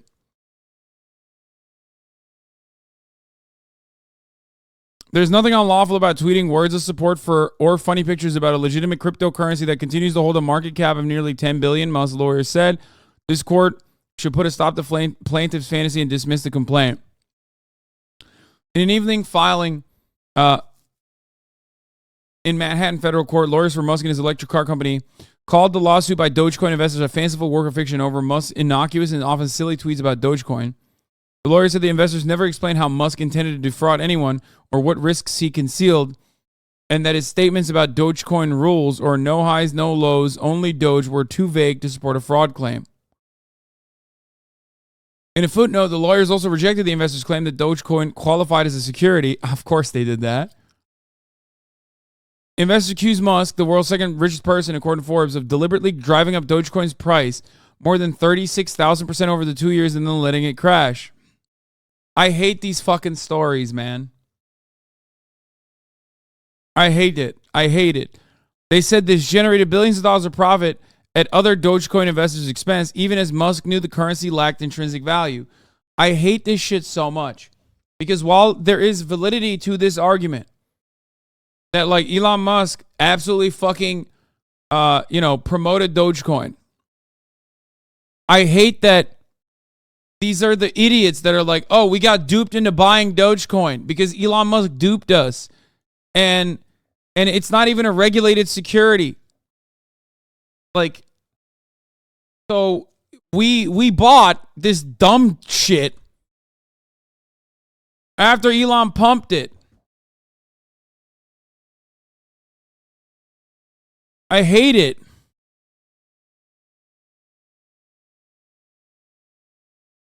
It's making you side with the idiots? Exactly. The $258 billion damages figure is triple the estimate decline in Dogecoin's market value in the 13 months before the lawsuit was filed. Musk posts on Twitter, which he owns, have prompted multiple lawsuits. He won a court victory on February 3rd in San Francisco. Jury found him not liable for tweeting in August. Yeah, he is not going to lose this case. Okay? He won a court case over literally lying about arranging financing to take Tesla private. Like, if you think he's going to lose a court case on crypto, on a crypto pump and dump, you're out of your mind.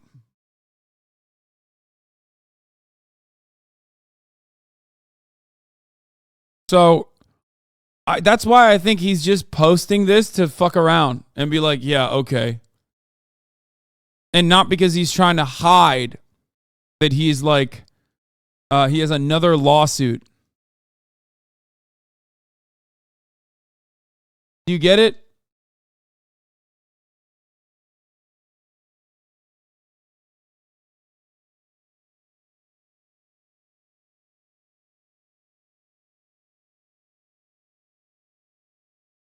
Anyway, here it is. Let's talk about white solidarity, and let's talk about black people. Okay? Black people are not allowed to showboat. Black people are not allowed to be in any way, shape, or form petty winners. They're not. Sorry, you're not allowed. Okay? Because if you do that, then everyone will fucking lose their minds at you.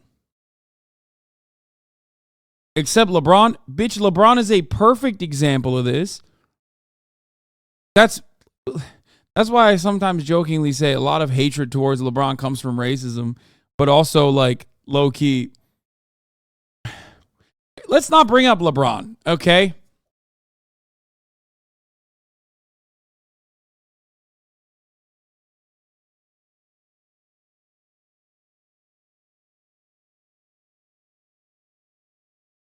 Angel Reese is a LeBron hater.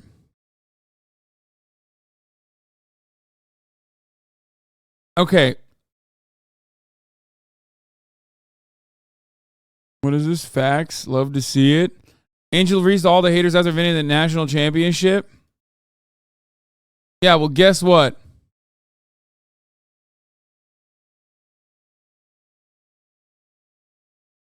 Guess what? LeBron is a good guy, so he's going to defend Angel Reese even though Angel Reese didn't defend him back. Because LeBron's a good guy. Anyway. Because he's LeGoat. Look, listen. This shit is so overblown. This shit is so fucking stupid. Stop saying Tory Lanez every time I bring up LeGoat, okay? He just liked Tory Lanez music. He didn't know whether or not Tory Lanez was involved in the shooting of Megan Thee Stallion. Okay, shut up. Shut up. Stop bringing up Tory Lanez. He's irrelevant. LeBron would dunk on Tory Lanez without even realizing he dunked on him. Before you dive in, Portnoy's trolling. He doesn't care. He just had $250K on LSU. Yeah. I don't think most of these people care. I think most of these people are just like using this as an opportunity to fucking push for whatever political agenda that they have. Oftentimes, like women's sports ends up getting utilized in this regard all the fucking time. One of the greatest examples of this is like trans women in fucking sports. Most people who don't give a single absolute fucking shit about women's sports turn around and literally just like, you know, have to add a little bit of seasoning on top of it to make women's sports and the experience more palatable for themselves. It's like a guy who goes to watch baseball, but he can't fucking sit through 4 hours, so he has to get shit-faced drunk or gamble. Okay? My point is this. Reese knows a ring is coming. Angel Reese goes up to Caitlin Clark and does Caitlin Clark's celebration. Caitlin Clark is basically popping off in the NCAA. She's like breaking records, right? She plays for Iowa. She's white. Caitlin Clark's celebration is the John Cena can't see me celebration. The game is massive, as Will correctly pointed out on the latest episode of Fear and. LSU and Iowa averaged 9.9 million viewers. It's the most watched women's college basketball game ever. Okay? She's unironically the Great White Hope. Exactly. This has nothing to do with race. This is America. A lot has to do with race. Don't be silly now. Okay? The chatter literally just said she's the Great White Hope. Yeah, it's Magic versus Bird, but women and college basketball. Okay? Caitlin Clark is great from what I understand. I don't watch any of this stuff. Okay? Did I watch the full clip? Yes, I did. I did watch the full clip. She's petty. Okay? She's being petty. Who cares? No, literally. Actually, who fucking cares? Yeah, she's a petty winner. Yeah. Guess what? Caitlin Clark still lost.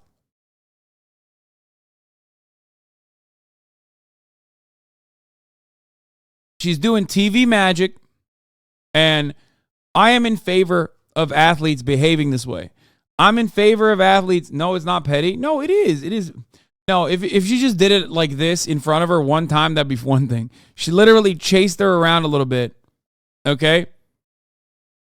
And you know, she did. She chased her around for like 10 seconds to 15 seconds and got up in her face and did this in her face. Like she literally was doing this for like 10 seconds. Okay? Which, again, who cares? She's petty.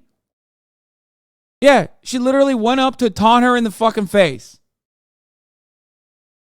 Caitlin Clark literally did the same thing early in the same fucking game too. Oh, yeah. I don't know. So, obviously, that's like, she basically stole that from John Cena, and she does it too. Right? It's taunting. It's taunting. It is fucking taunting. Okay? Taunting your opponent. They're in college? What, so? I don't give a shit. What are you talking about?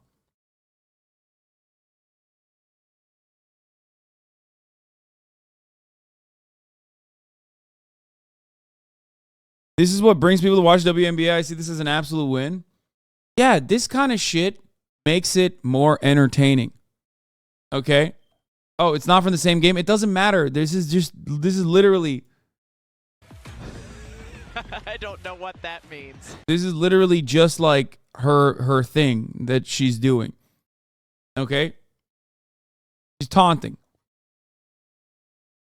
Doing your opponent's celebration when you beat them is peak sports. This is blown way out of proportion. Thank you. Exactly.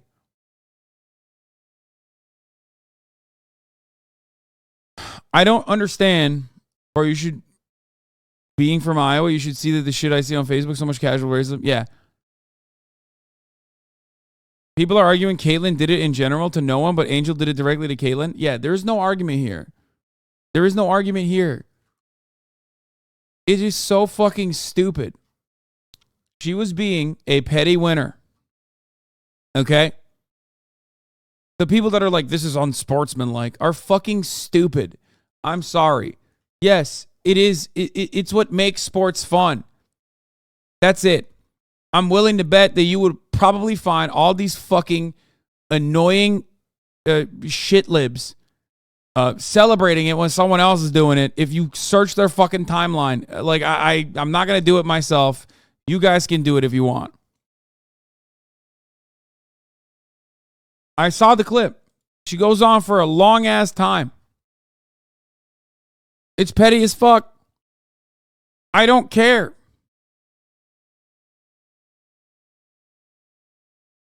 That's it. That's my point.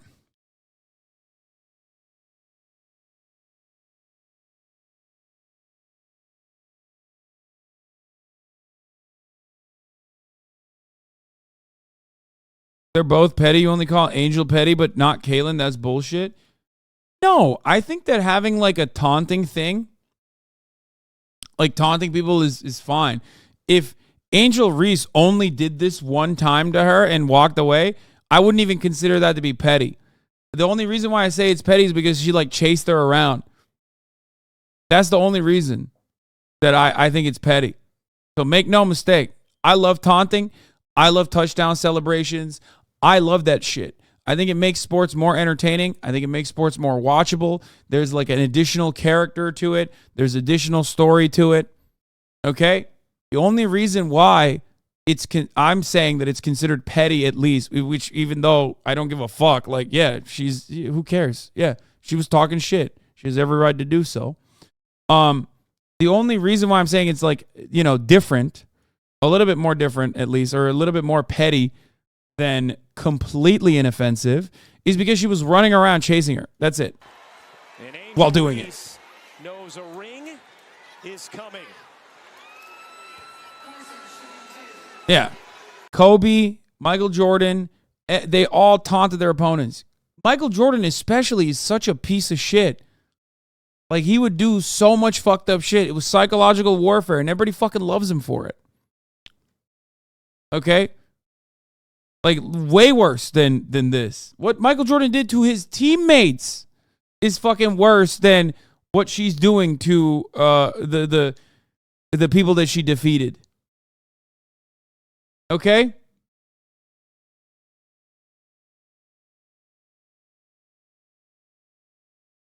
He punched Steve Kerr. Yeah. So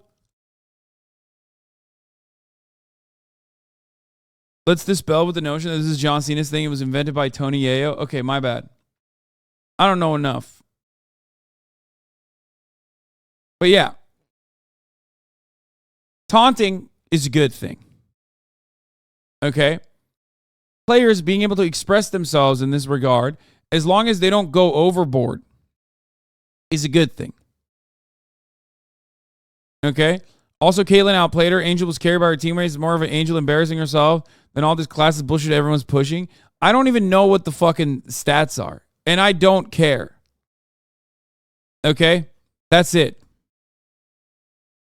Black people always, and I mean always, play the race card. It's 2023. Drop it. Really? The race card? The fuck are you talking about? Literally, every time a black person does something that is like a little bit outside of like what you would consider to be your personal boundaries, you literally go unhinged mode. You go bananas mode. Okay? That's it. That's half the fucking reason why people are like this upset is because like he went up and taunted a player that's like better than her. And as a black woman, she's not allowed to go out of pocket. She's not allowed to be fucking petty.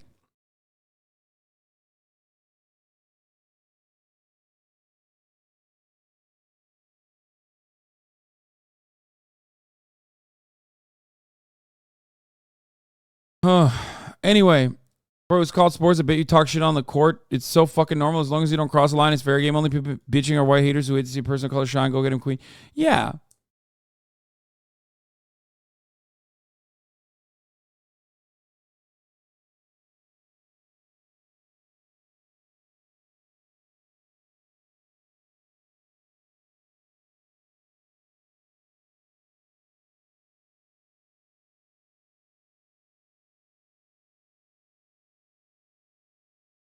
You wouldn't believe what he said. The greatest trash talker ever, Larry Bird. Michael Jordan once said, Larry Bird is the greatest trash talker and mind game player of all time. He taught me everything I know about getting in folks' heads. Leo Rontons, I say this with the utmost complimentary way. Larry Bird was a prick. Kevin Gamble, he would run by you and say, I told you, motherfucker. I told you I was going to do that. Or he'd smack you in the butt and say, nice try. Like, it's sports, man. Good athletes are very competitive. And they get in your fucking head. It's a psychological game as much as it's a physical one. And the idea that people are making this like a bigger deal than it actually is so fucking silly. Trash talking is part of basketball. Caitlyn said so herself prior to the game. She was good and didn't need the saltine male protection. Play with that fire. I play with that fire. And now here we are at the national championship game. Social media is buzzing over the quote-unquote two best trash talkers in the country, you and Angel Reese.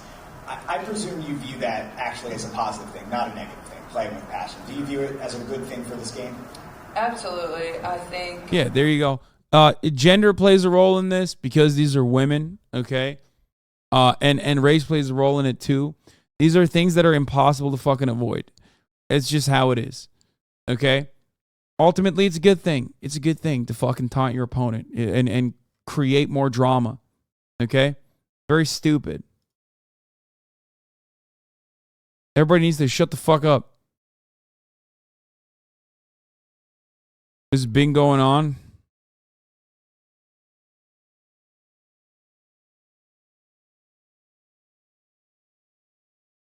If only basketball players could be more civil, like hockey players, for example. Exactly. I view, matchups. It's a good thing, but you still won't watch? Yeah, exactly. People get really excited about as a really good thing for for this game. I think that's what excites people and gets them to the TV. But when they turn the TV on, they understand it's not an individual game. It wasn't Caitlin versus Leah. We weren't even matched up against each other at all. It's not going to be Caitlin versus Angel. That's not what's going to win a national championship. But that's what gets them excited about watching the game. So I think more than anything, people are starting to understand women can play with, excitement and a passion and a fire about themselves. And, that's what's fun. That's what people want to see. But you leave it on the court. When you step off the court, you're friends, you support one another, you love the game, you love getting to watch them. I've loved watching LSU this year. They've been tremendous, and what Kim Mulkey's been able to build there in her short time is, nothing short of remarkable. So I have all the respect in the world for them, and I think it's going to be a tremendous game.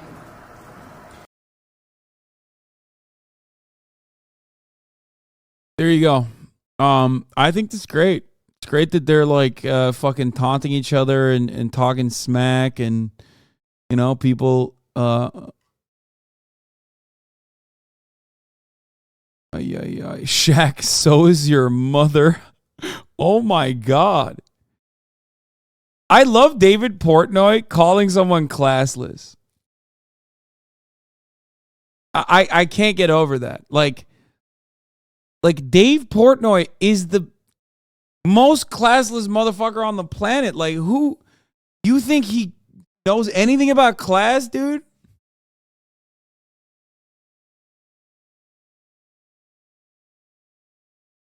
He's so nasty. Like, he's such a nasty human.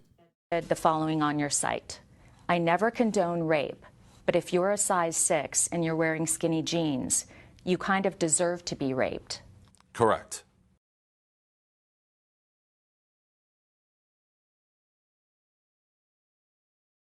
Yeah, what, are you guys never heard of Dave Portnoy before? What the fuck? I stand by that. That's Dave Portnoy. What? Is this shocking? Like, I don't understand.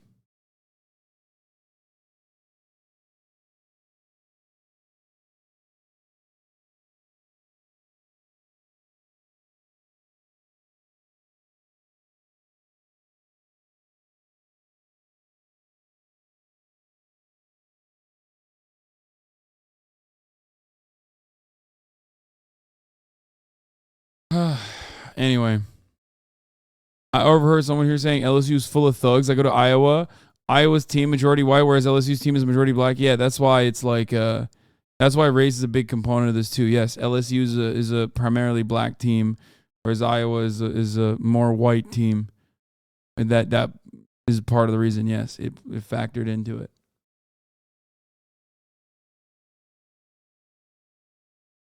Anyway.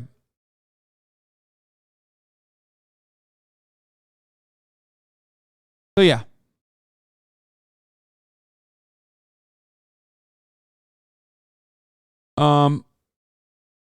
This was pretty funny though. I didn't even know this happened. Jill Biden wants the LSU and Iowa both at the White House. Is pretty funny. That's such a weird dude. What the fuck? Dude, what the fuck is that? Like, that's so weird, man. It's like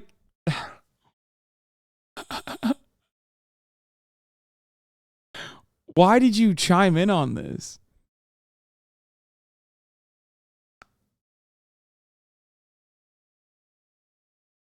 I thought only winners got to go to the White House. You know what I mean? That's like that's weird. That is weird. That's all I'm going to say. All I'm going to say on this is that it's kind of weird to be like, yeah, Iowa deserves to come to the White House.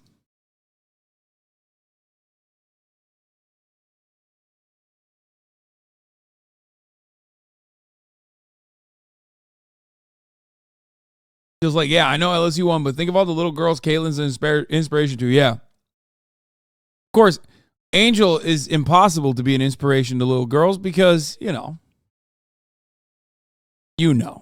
why.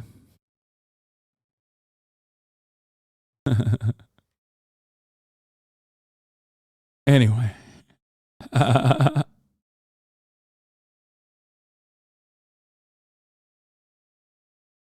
Okay. I know we'll have the champions coming to the White House. We always do. So we hope LSU will come, she said. But, you know, I'm going to tell Joe I think Iowa should come too because they played such a good game. What the fuck?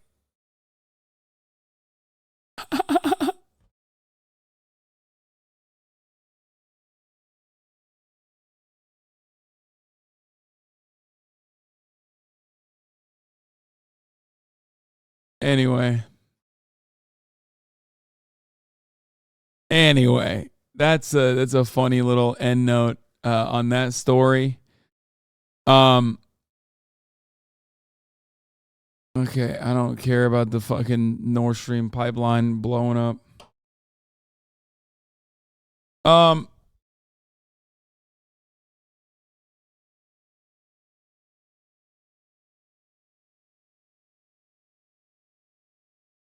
Yeah, people are very upset at Dylan Mulvaney. They're losing their fucking minds because Bud Light decided Dylan Mulvaney, a TikToker, is like gonna be in their latest ad or something. And this is how they're responding.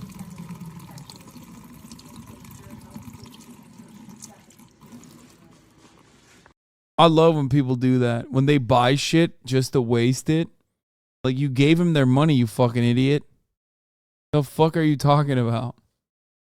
Like, why would you do that? Also, I mean, Bud Light's nasty, so low-key, that's probably better for you than drinking it. Now, if it was a Bud Heavy, a little bit better. But Bud Light is just piss.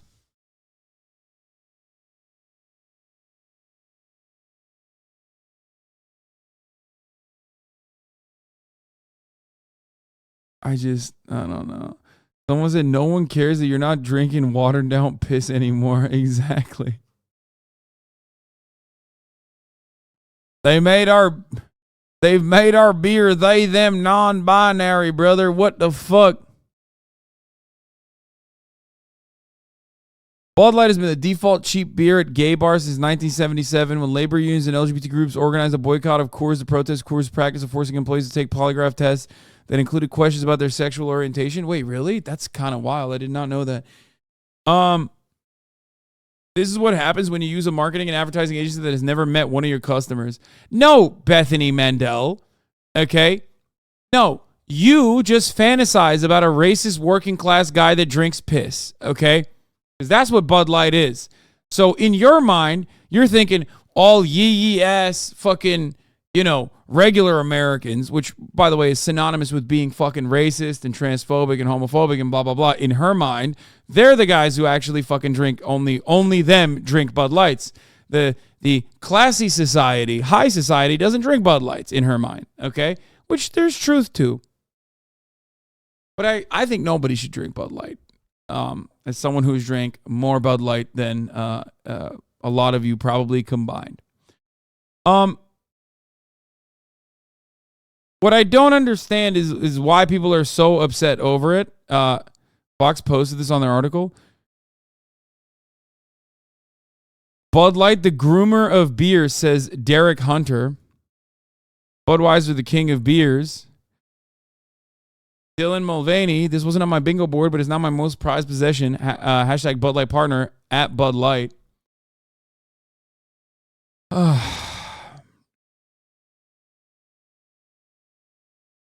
Here's the article. Bud Light partners with trans activist Dylan Mulvaney for March Madness. This isn't a parody. Where do you draw boundaries? Where do you... I don't get why, anything and everything that Dylan Mulvaney does ends up causing chaos in conservatives' minds because, they're just fucking so bored. That's it. It's because, Dylan is trans and conservatives hate her. And it must be breaking news. Breaking news, famous trans TikToker fucking, did something, anything. Holy shit. I don't give a shit. I literally don't care. God, they're so fucking horny, dude. They're such perverts. I'm sorry. you know, obviously not all transphobes are, trans in denial or anything like that. I'm not saying that at all. But holy fuck, do a lot of transphobic people have chaser tendencies? Like, they behave identical to chasers. And also, all chasers are inherently transphobic, of course. But it's wild. Like, they think about trans people more than trans people do. Like, they do. They do.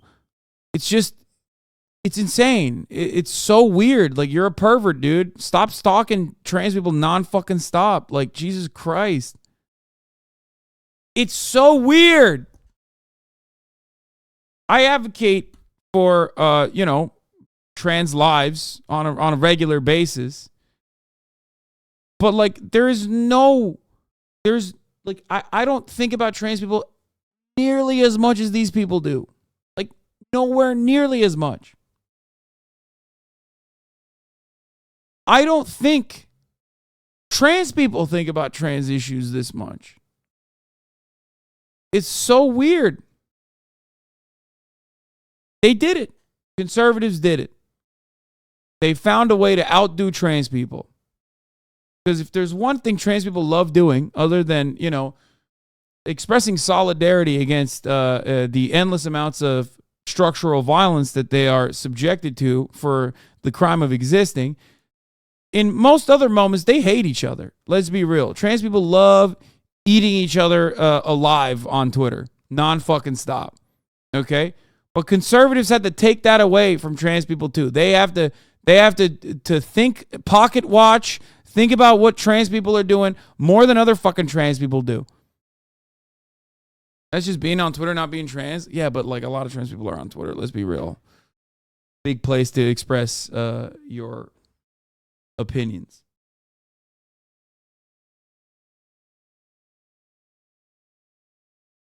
But yeah.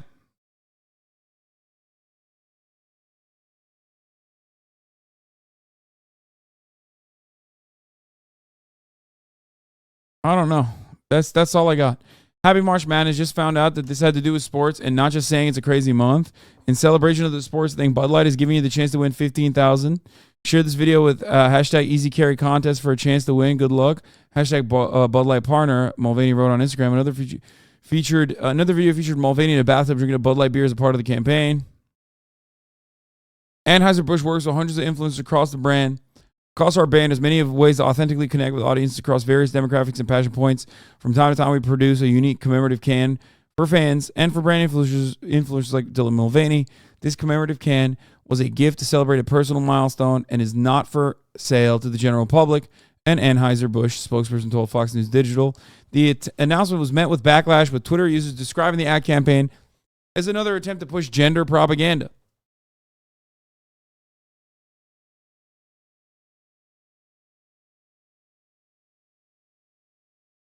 Brands have to stop listening to their woke creative teams and get in touch with their consumer demographics.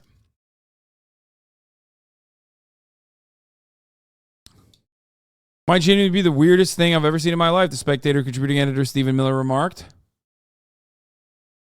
Townhall.com columnist Derek Hunter joked, Bud Light, the groomer of beers. What a funny joke. Thanks, Fox News. Yeah, automatically claiming that like a trans person appearing anywhere implies pedophilia. Very cool. Especially when you're a town hall columnist. Like this dude literally, I mean, this is craziness. Like, if you look like this, I just don't run around calling everyone fucking groomers, bro. You look like you're not allowed to be anywhere near a school, okay? The fuck do you mean groomer?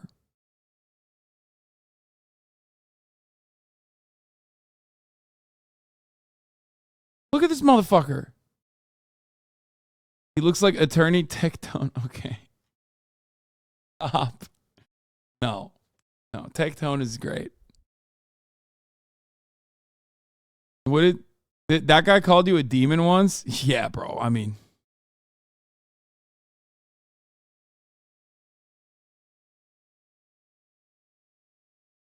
I think I saw this guy at my local town hall. All he talked about was age of consent laws. Yeah, it's not. I mean, I don't know if that's real or not, but wouldn't surprise me. Ay. Ugh.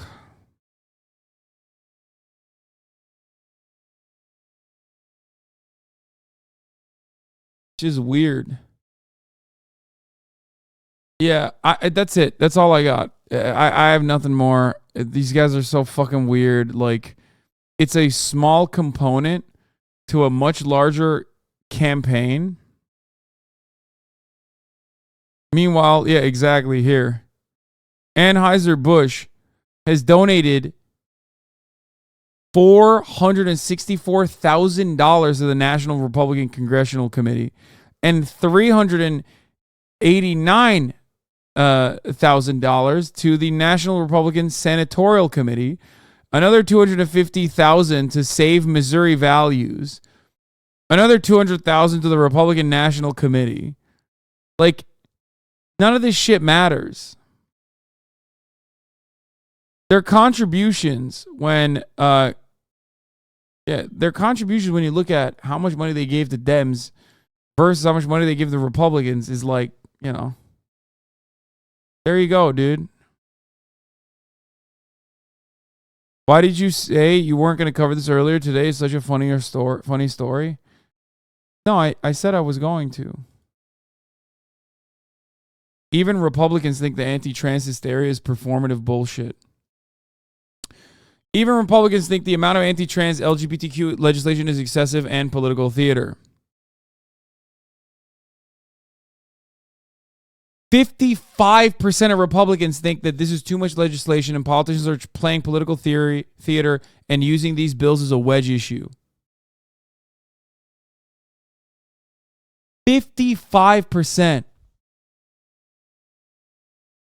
It's insane that they're still doing that. Like, 65% Democrats, 72% of Democrats, 65% of independents, and 55% of Republicans.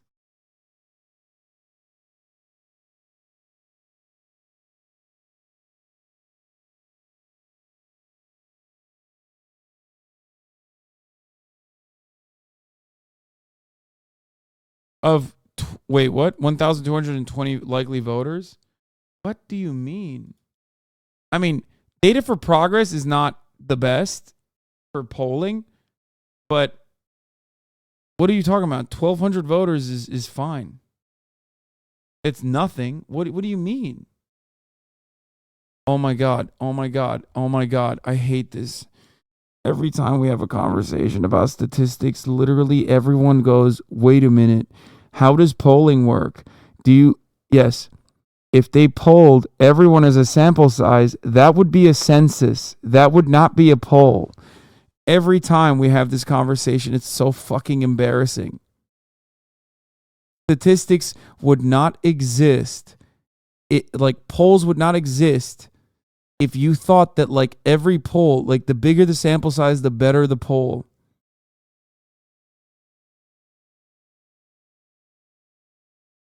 It's so embarrassing.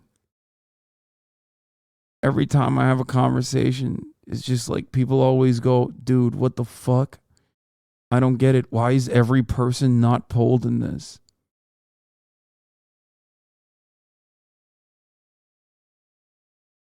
Now, of course, what you have to look at is who they're polling or what their sampling looks like. It needs to be a representative portion from each individual sect of American society. But that's it. That's it. There can be sampling biases, but beyond that, and I have no access to this information. But if you're looking at the sheer number of people that were polled, 1,200 is fine.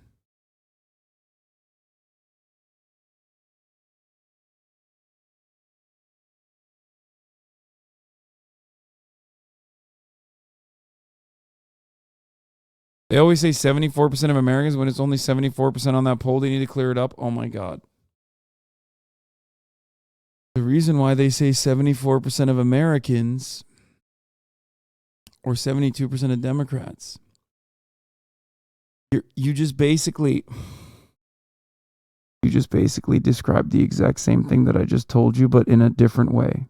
Like you did the same thing that I was talking about, but you used a different. You just no. Listen. When they're sampling 1,200 people, it's not like a random sampling of 1,200 people. Okay? It's supposed to be a representative sample size of the broader American public. Okay? Demographic-wise. They do that because they can't ask every single American. That's why.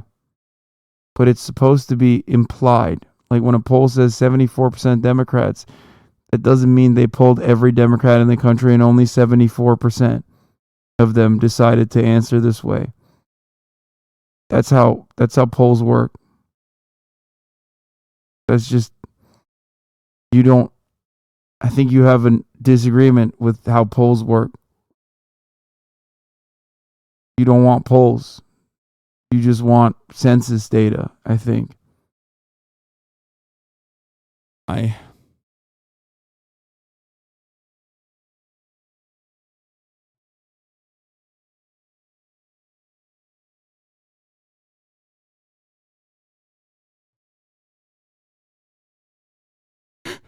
Why don't they just do a census? Doesn't the government do census? Yeah.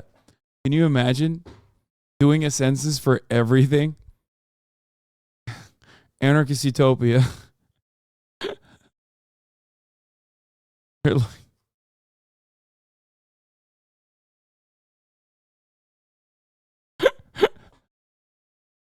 Direct democracy, baby.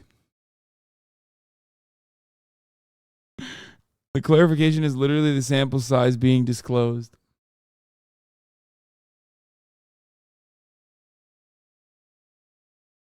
It's what you said about, I don't have all the information, therefore it's your fault. Yeah.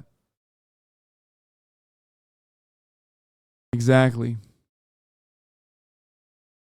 I mean, he's not wrong that people don't understand that, but that has more to do with the horrendous state of American school systems than the topic of sampling is probably taught horribly or not taught at all.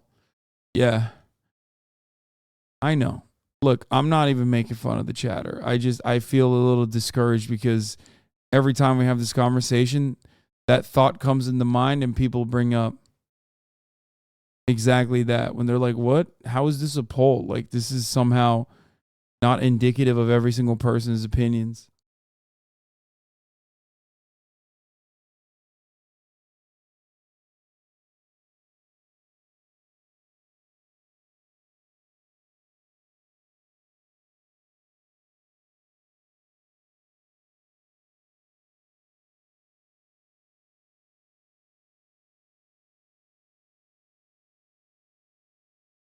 Anyway. What? Should minors transition be trans versus trans? It's 42 minutes. I can't watch this. I will die. I will die on camera, and that's a TOS violation. I can't do that. Twitch star Hasan thinks One Piece is socialist, and he's right.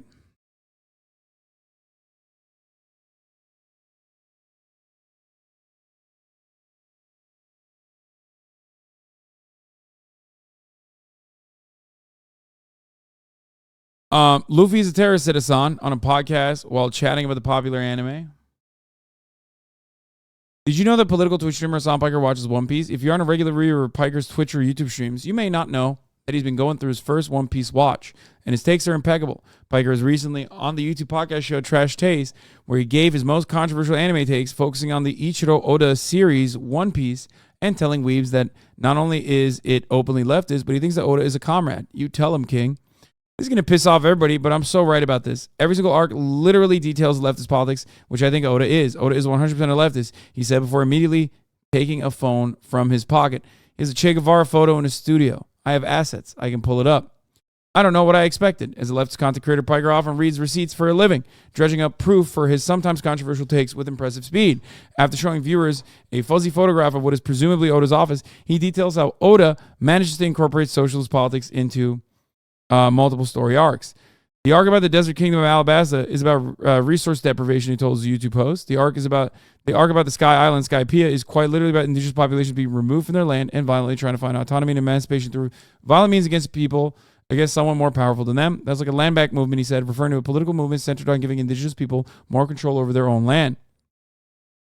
Pike seemed to get worked up when his host brought up that there aren't many fans who think that the anime doesn't contain any political statements. The pirate captain Luffy is a terrorist. He's a freedom fighter in the most honorable sense of the word, he said about the series' protagonist.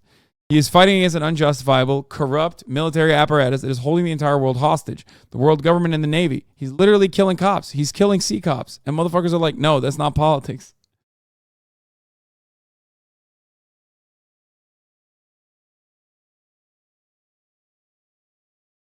I don't know why his hosts were laughing because Piker's absolutely on the money. In fact, I would go even further and say that Oda knows about Karl Marx's theories in historical materialism, which asserts that history is shaped by economic circumstances and that contradictory forces will continuously drive society to transform itself. Every One Piece villain eventually falls regardless of the size of their army or strength of their magic powers, either because the tyrant's resource extraction is unsustainable or the existing population gets fed up with not being able to control their own livelihoods. But what makes the stories remarkable is that the protagonist Luffy isn't the source of all these revolutions. The social tension has always existed.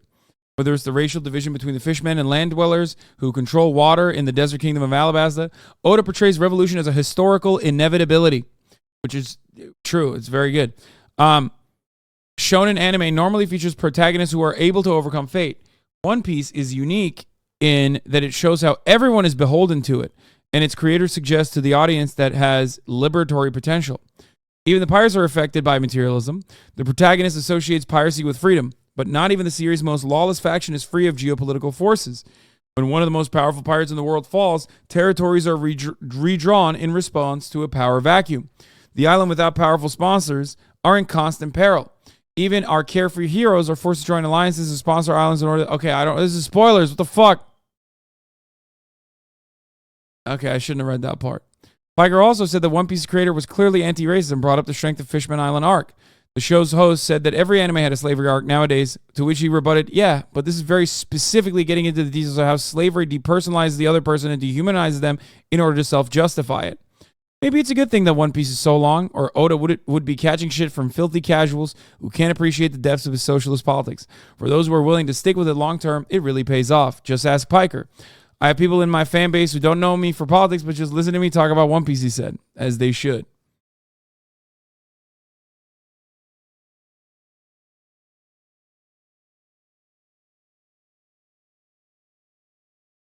Four real world things you can learn from anime. Always give your 100%. Never lose hope. The world's largest military is nothing more than a personal guard for the billionaire class. They will commit genocide in order to enact this brutal hierarchy and use propaganda to justify it and their endless wars. The only hope is to join together in a working class revolution and reclaim our freedom. Volleyball.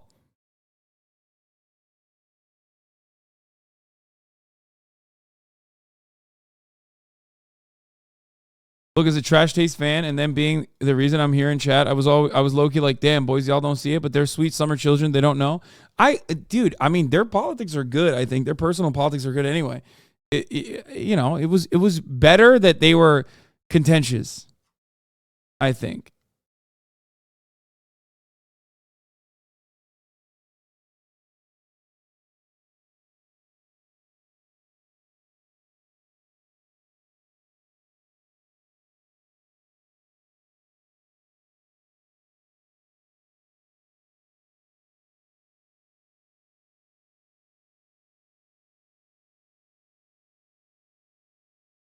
Their subreddit was hilarious. Yeah.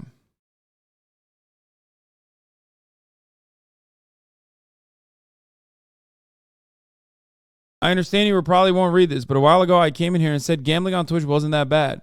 Fast forward a year later, and I destroyed my life, and now I have a terrible addiction that I have to get professional help for. Here's my apology to you. You were right.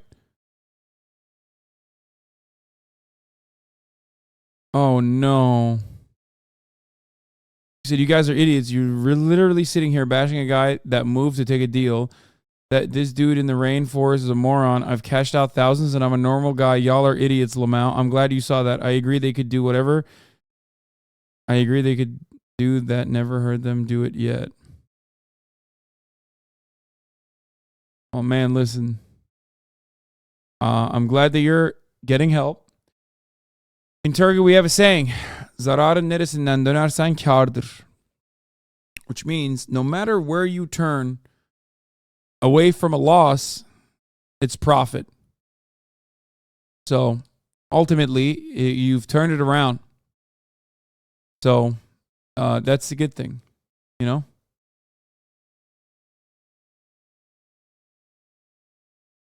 It's a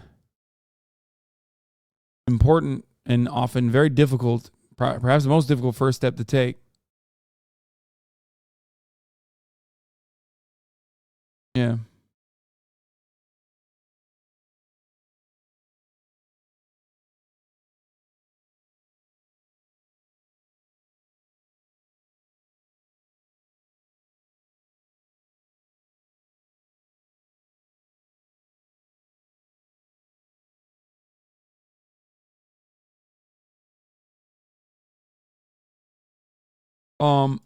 Okay.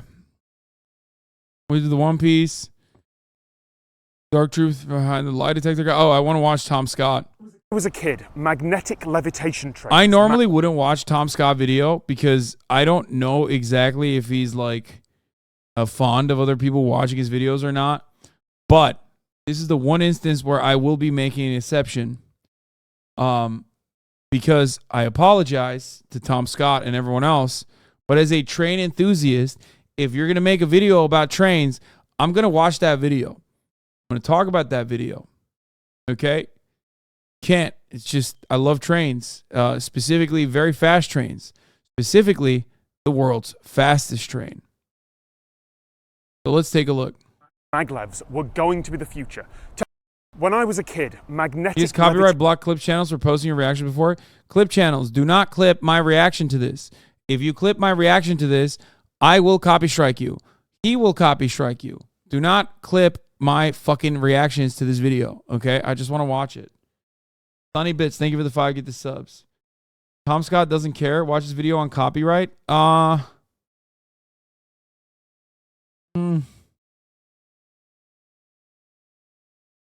You will beat your ass IRL for watching it as well. Fair play, mate, and be careful. To be fair,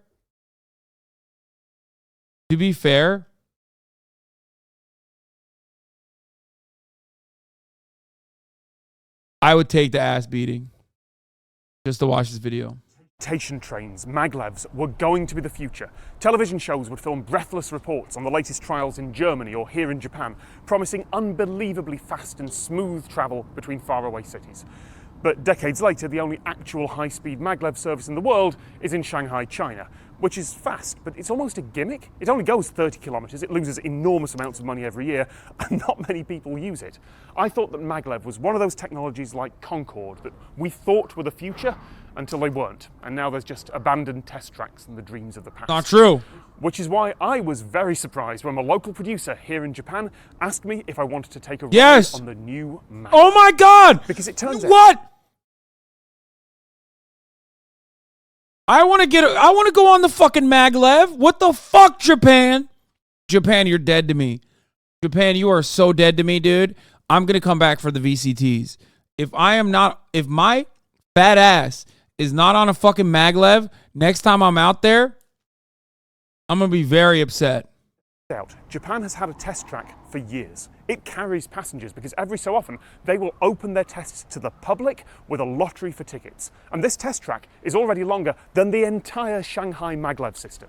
The plan is that it'll be part of a 285-kilometer route taking 40 minutes, which is less than half the time of even the bullet train, with a cruising speed just over 500 kilometers an hour. 90% of that track will be in tunnels, and that's under construction now. Forgive me for getting excited, but the future appears to be arriving, and I'm going to take a... Come on, man. No one should be mad at you for getting excited. We shouldn't forgive people for getting upset at you for being excited about this. This is fucking sick. Ride on it. But first, the team here said they'd let me stand by the track as the maglev goes past at speed. この山梨では、1997年から、26年前からですね、走行試験を行っております。現在までこの山梨で、累積の走行距離が430万キロ、地球一周が約4万キロですから、約107周分の走行試験を行ってまいりました。And that's the maglev. Wow. So, It's going to accelerate, and then they're going to bring it back at full speed into that tunnel, 500 kilometers an hour.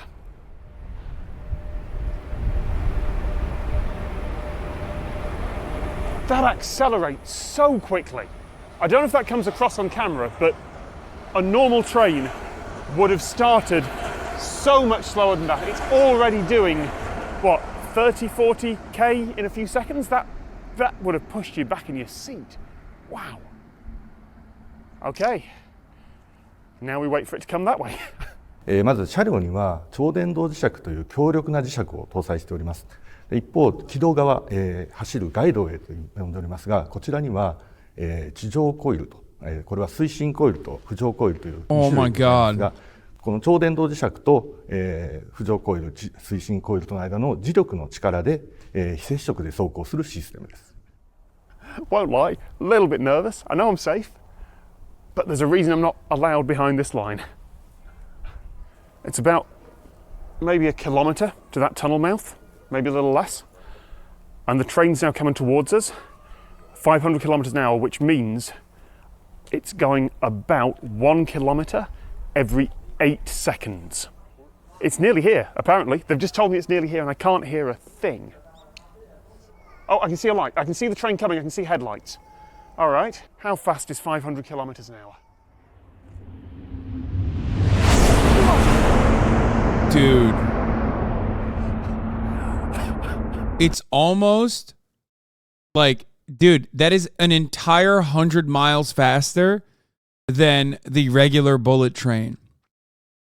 The regular bullet train goes up to, I believe, around 200 miles per hour. If you've ever been on a bullet train, when you literally pass by another bullet train going in the other direction, it takes like a second. It goes and you pass by it. It's so fucking fast.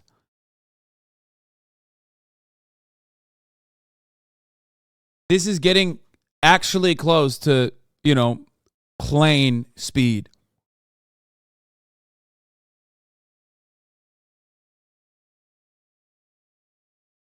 I hope that came across on camera, because you... I'm going to play it on. It's 500 kilometers an hour. It looks fake. Like, it looks like CGI.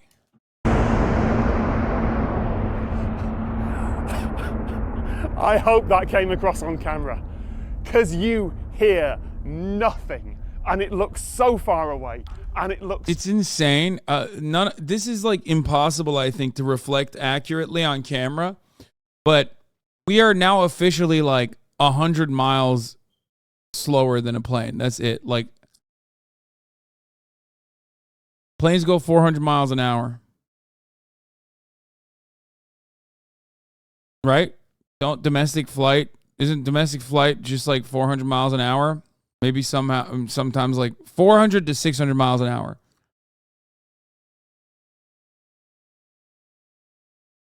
$450 kilometers an hour is about half the typical passenger plane, according to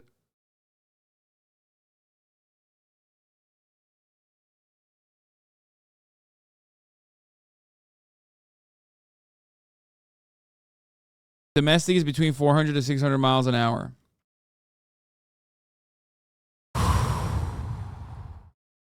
So unthreatening, and then it is there, and this wall of sound hits you. That's incredible. I don't have words. It's my job to have words for a moment like this, and I don't. All right, it's going to come to a stop. I'm going to get on it. We're going to ride at 500 kilometers an hour. 今までですね、様々な課題について、取り組んでまいりました。まず最後の課題としては、車上の電源をどう確保するかという問題です。これは車両の中の例えばお客様の乗る空間の照明、それから空調装置、また超電導磁石を冷やす冷凍機と呼んでおりますが、こちらの電源をどう確保するかということです。従来の鉄道はパンタグラフで What do you do? Can you bring metal stuff into this though? I feel like that's a problem, no? It's magnets. So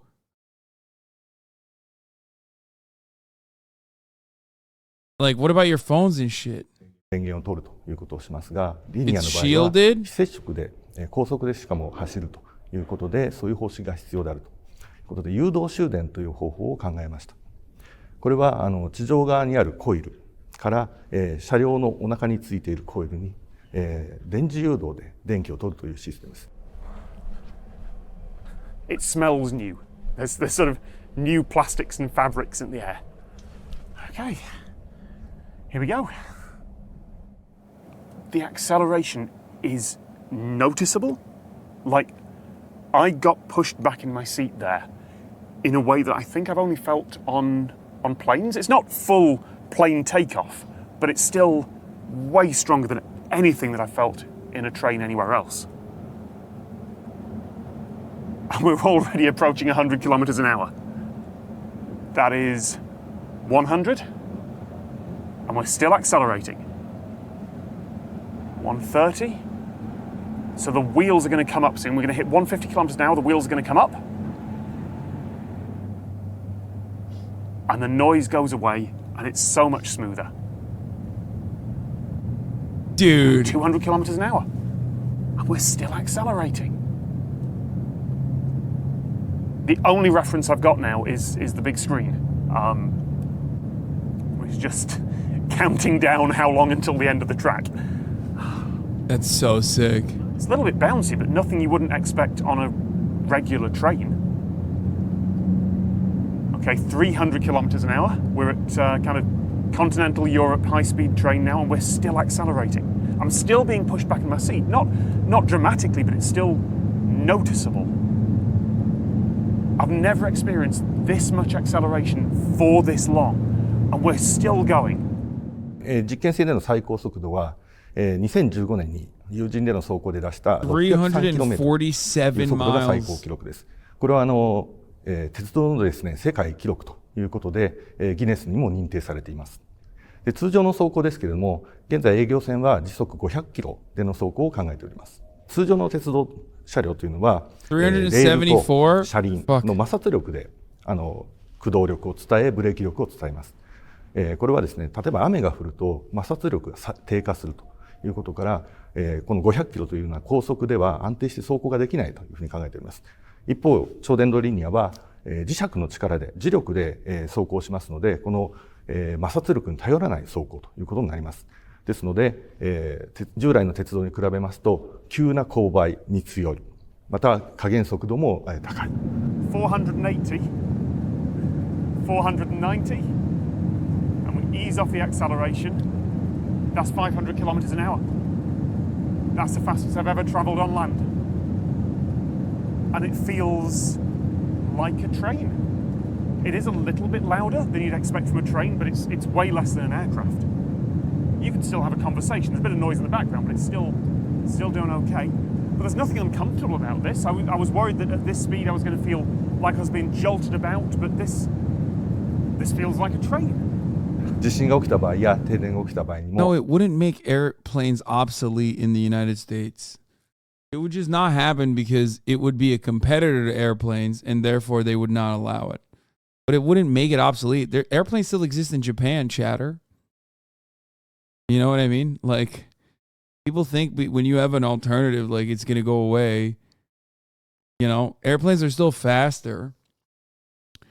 Like, the existence of the top of the hour ad break does not negate anything else. Like, you can still avoid those ads by subscribing for $5 or for free with Twitch Prime.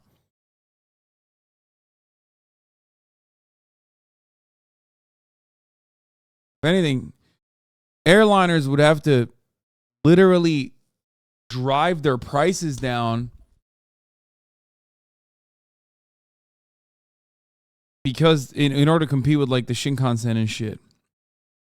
And the Shinkansen, for example, is not cheap, but the advantage it has, even though it's slower, is that it's actually infinitely easier. The convenience, like the convenience of getting gifted a sub or subscribing for $5 or for free with a Twitch Prime. And never seeing, bro, Japan has like no planes. Yeah. At the top of the hour. Here's the 3-minute ad break now. So, yeah, the thing I was going to say is I feel like this would be very expensive because of the infrastructure is super rad though. Wait, what? No. It's literally better and cheaper ultimately.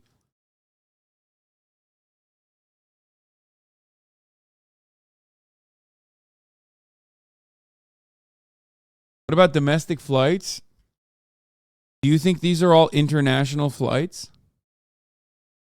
Do you think all these planes flying in Japan right now are flying internationally?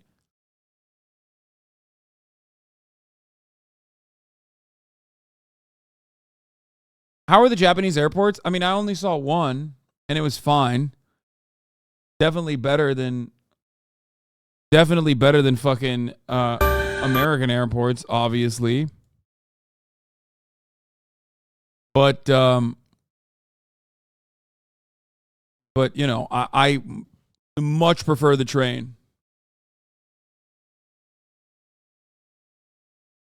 You can take a train right into downtown, not the outskirts of a city like a plane. There's that. It's also on and off. What would you say to someone who thinks the U.S. is too big for trains? The entire European infrastructure has trains. The entirety of Europe. Or, here's another example, China. Okay, if we're talking land mass, you have China, you have Russia, you have the entirety of the EU. And also, and this is a really interesting one, you have the United States of America, which was literally built with trains. So that's another component that is very odd that we keep forgetting.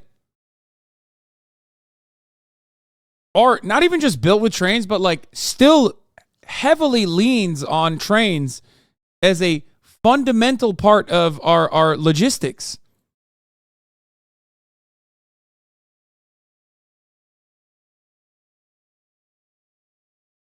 They just happen to carry important chemicals that sometimes get fucking derailed and dump loads on our you know, rural cities and towns.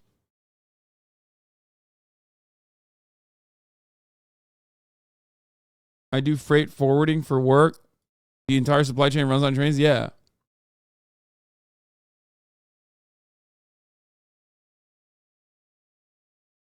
A good comparison for the U.S. to China. Next month, I'm traveling from New York City to Chicago, the third busiest air route in the country, which takes 19.5 hours via Amtrak on a daily train. This same distance as Beijing to Shanghai, which takes only 4.3 hours and leaves every 20 minutes. This country could do better. Yeah.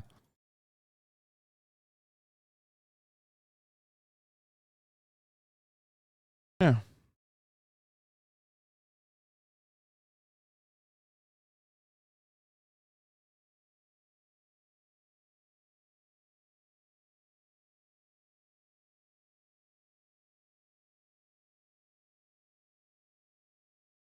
Last year, I filmed... Dude, Tom Scott's doing so much fucking sick-ass content in Japan. Holy shit, dude. It's making me salivate. 安全に止まれるシステムとなっております。こちらをご覧になっていただきますと、この超電導リニアの車両はこの U 字型のガイドウェイと呼んでいる構造物の中を走っております。また磁石の力で、常にこの中央に、制御をすると。でまた、この超電導リニアの車両が浮上する仕組みとして外部から電源を供給する必要がありません。速度が150キロ以上。Like, the only thing that scares me about this is that, like, I understand how trains work. I don't understand how maglev works, and it scares me a little bit because it seems a little bit like magic. You know what I mean? Like, that shit's it's levitating, dude. It's scary, like, for sure. 高い速度であれば、浮上し続けることができます。で、速度が落ちてきましたら、タイヤを出して通常通り着地をすると。ですので、地震が起きたら、早期に、列車を止めに行くというシステムを使っております。So, will it work this time? Do you understand how an engine works? No. I also don't understand how planes fucking fly either. But, like, it kind of makes sense. Do you know what I mean? Like, I don't understand the intricacies, but I get it. It's like wheel, track, go, right? Same with, like, push, lift, you know, keep flying, keep pushing. Okay? Whereas with magnets, I'm like, it's not the same principle. You know what I mean?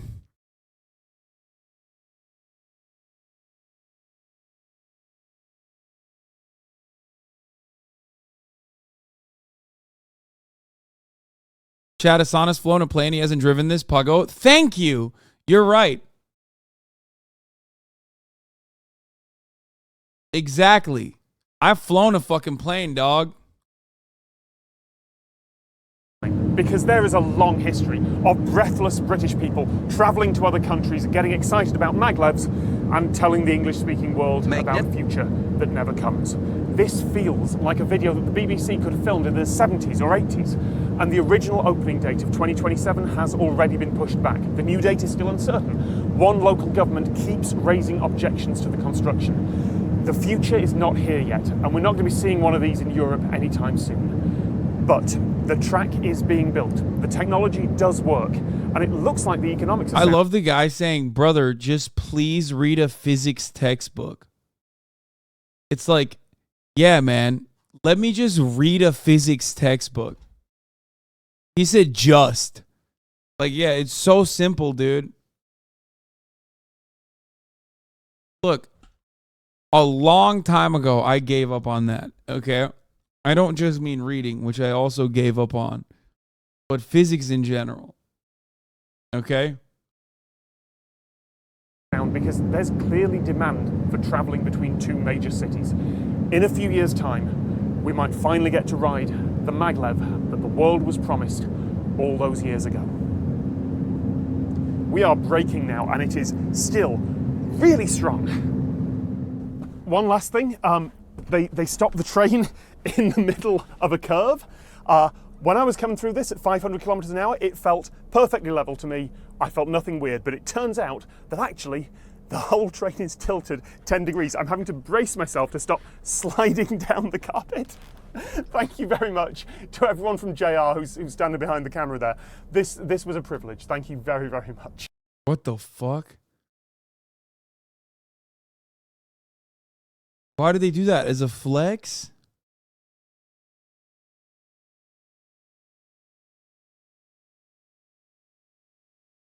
Why do you play ads though? Isn't that you promoting capitalism? Yes, I'm a capitalist.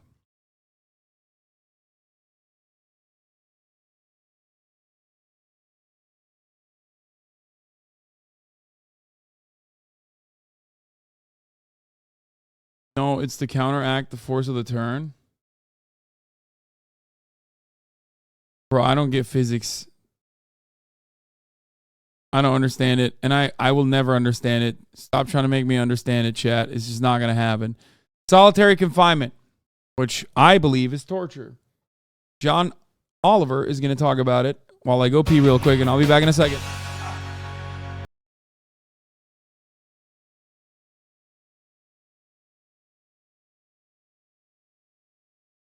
Yep. It's a human rights violation through and through. But of course, nobody gives a shit because we have dehumanized prisoners in this country. Make it seem like if you are convicted of a crime, you don't deserve any rights whatsoever. And that attitude is reinforced through every facet of society, through every facet of existence. That's it.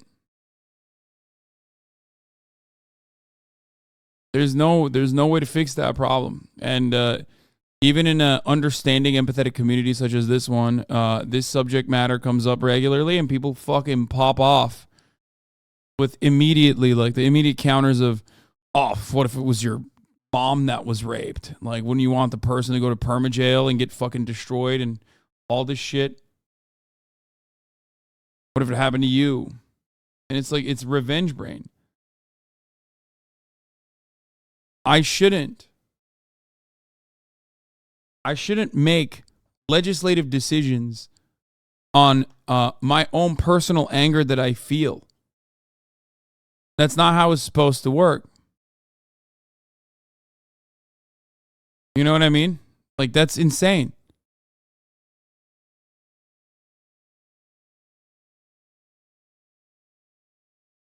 And there's a real reason for why this revenge-based reactionary sentiment is so powerful in America. And the real reason is actually more nefarious, I guess. It's to justify slavery. When you have successfully depersonalized, dehumanized criminals across the board by pointing to some of the worst aspects, by pointing to some of the worst criminals to justify all matter of torture that they are subjected to, you create a process where, you know, a living, breathing, existing plantation like Angola can continue using the same name, operate in the exact same way as it once did, and no one bats a fucking eye. I am, of course, referring to Angola, which happens to be the plantation turned into the Louisiana State Penitentiary. The plantation was also called Angola.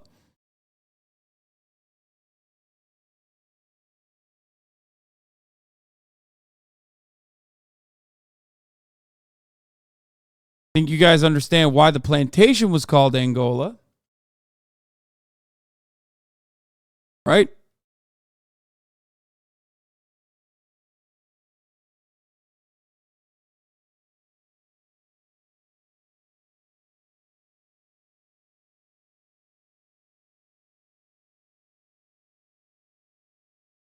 Anyway.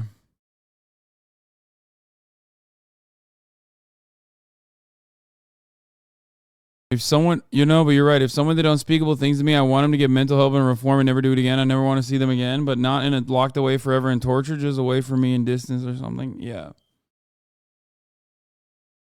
I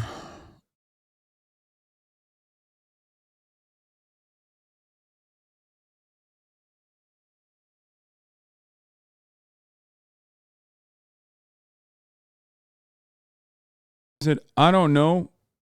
If your mom was raped, I think you wouldn't want a system that encourages people recommitting crimes. No, exactly. That person, I don't think this person is saying something that is against what I'm saying.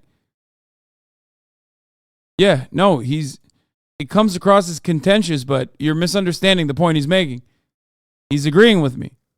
Because currently, the draconian, punitive carceral structure is one that actually does encourage people to recommit crimes.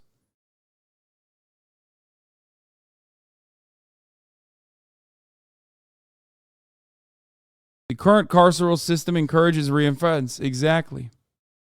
It makes rehabilitation impossible.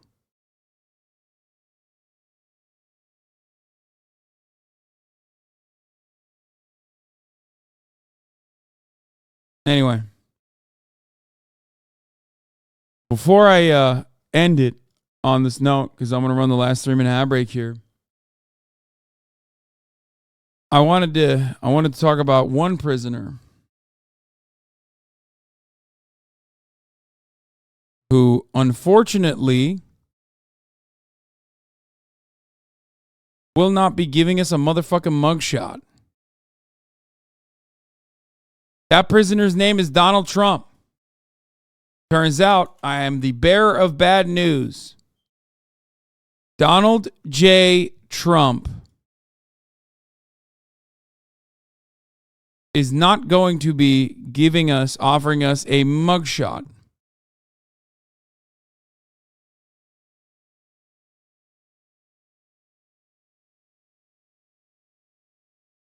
Which is kind of sad. He's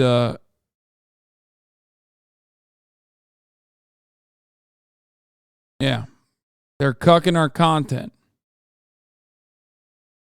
He has tweeted a bunch of shit, including, wow, District Attorney Bragg just illegally leaked the various points and complete information on the pathetic indictment against me. I know the reporter, and so, unfortunately, does he. This means that he must be immediately indicted Now, if he really wants to clean up his reputation, he will do the honorable thing and, as district attorney, indict himself. He will go down in judicial history, and his Trump-hating wife will be, I am sure, very proud of him.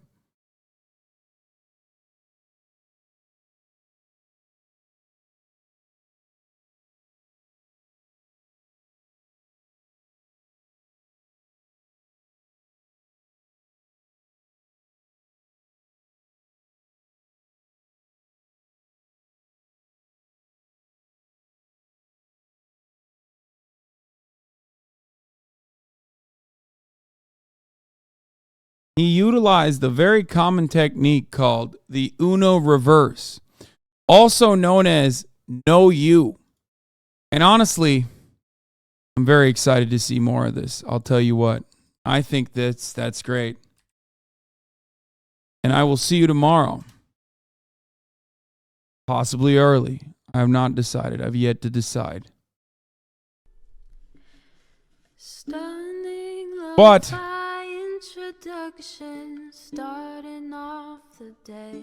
I'll see you tomorrow regardless. Bye, everybody. All the shadows trickling in has helped people hate. Sunny Los Angeles, California, says Hasan.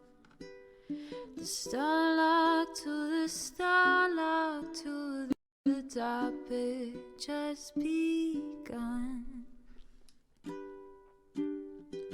There he is again, Hasan is streaming. Hasan is streaming. There he is again.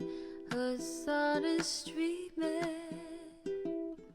Hasan is streaming. Reviewing the P.O. box, Uncle Uger's face. Sudden Discord agitprop, great names take on breaks. Tiny Bernie Sanders, LGBTQ Air Force. The whole left at your fingertips, Ane at your door. The H3 crowded debate, the Young Turks online show. 3 full fucking years of this, plenty more to go. 90-day fiance talks of champagne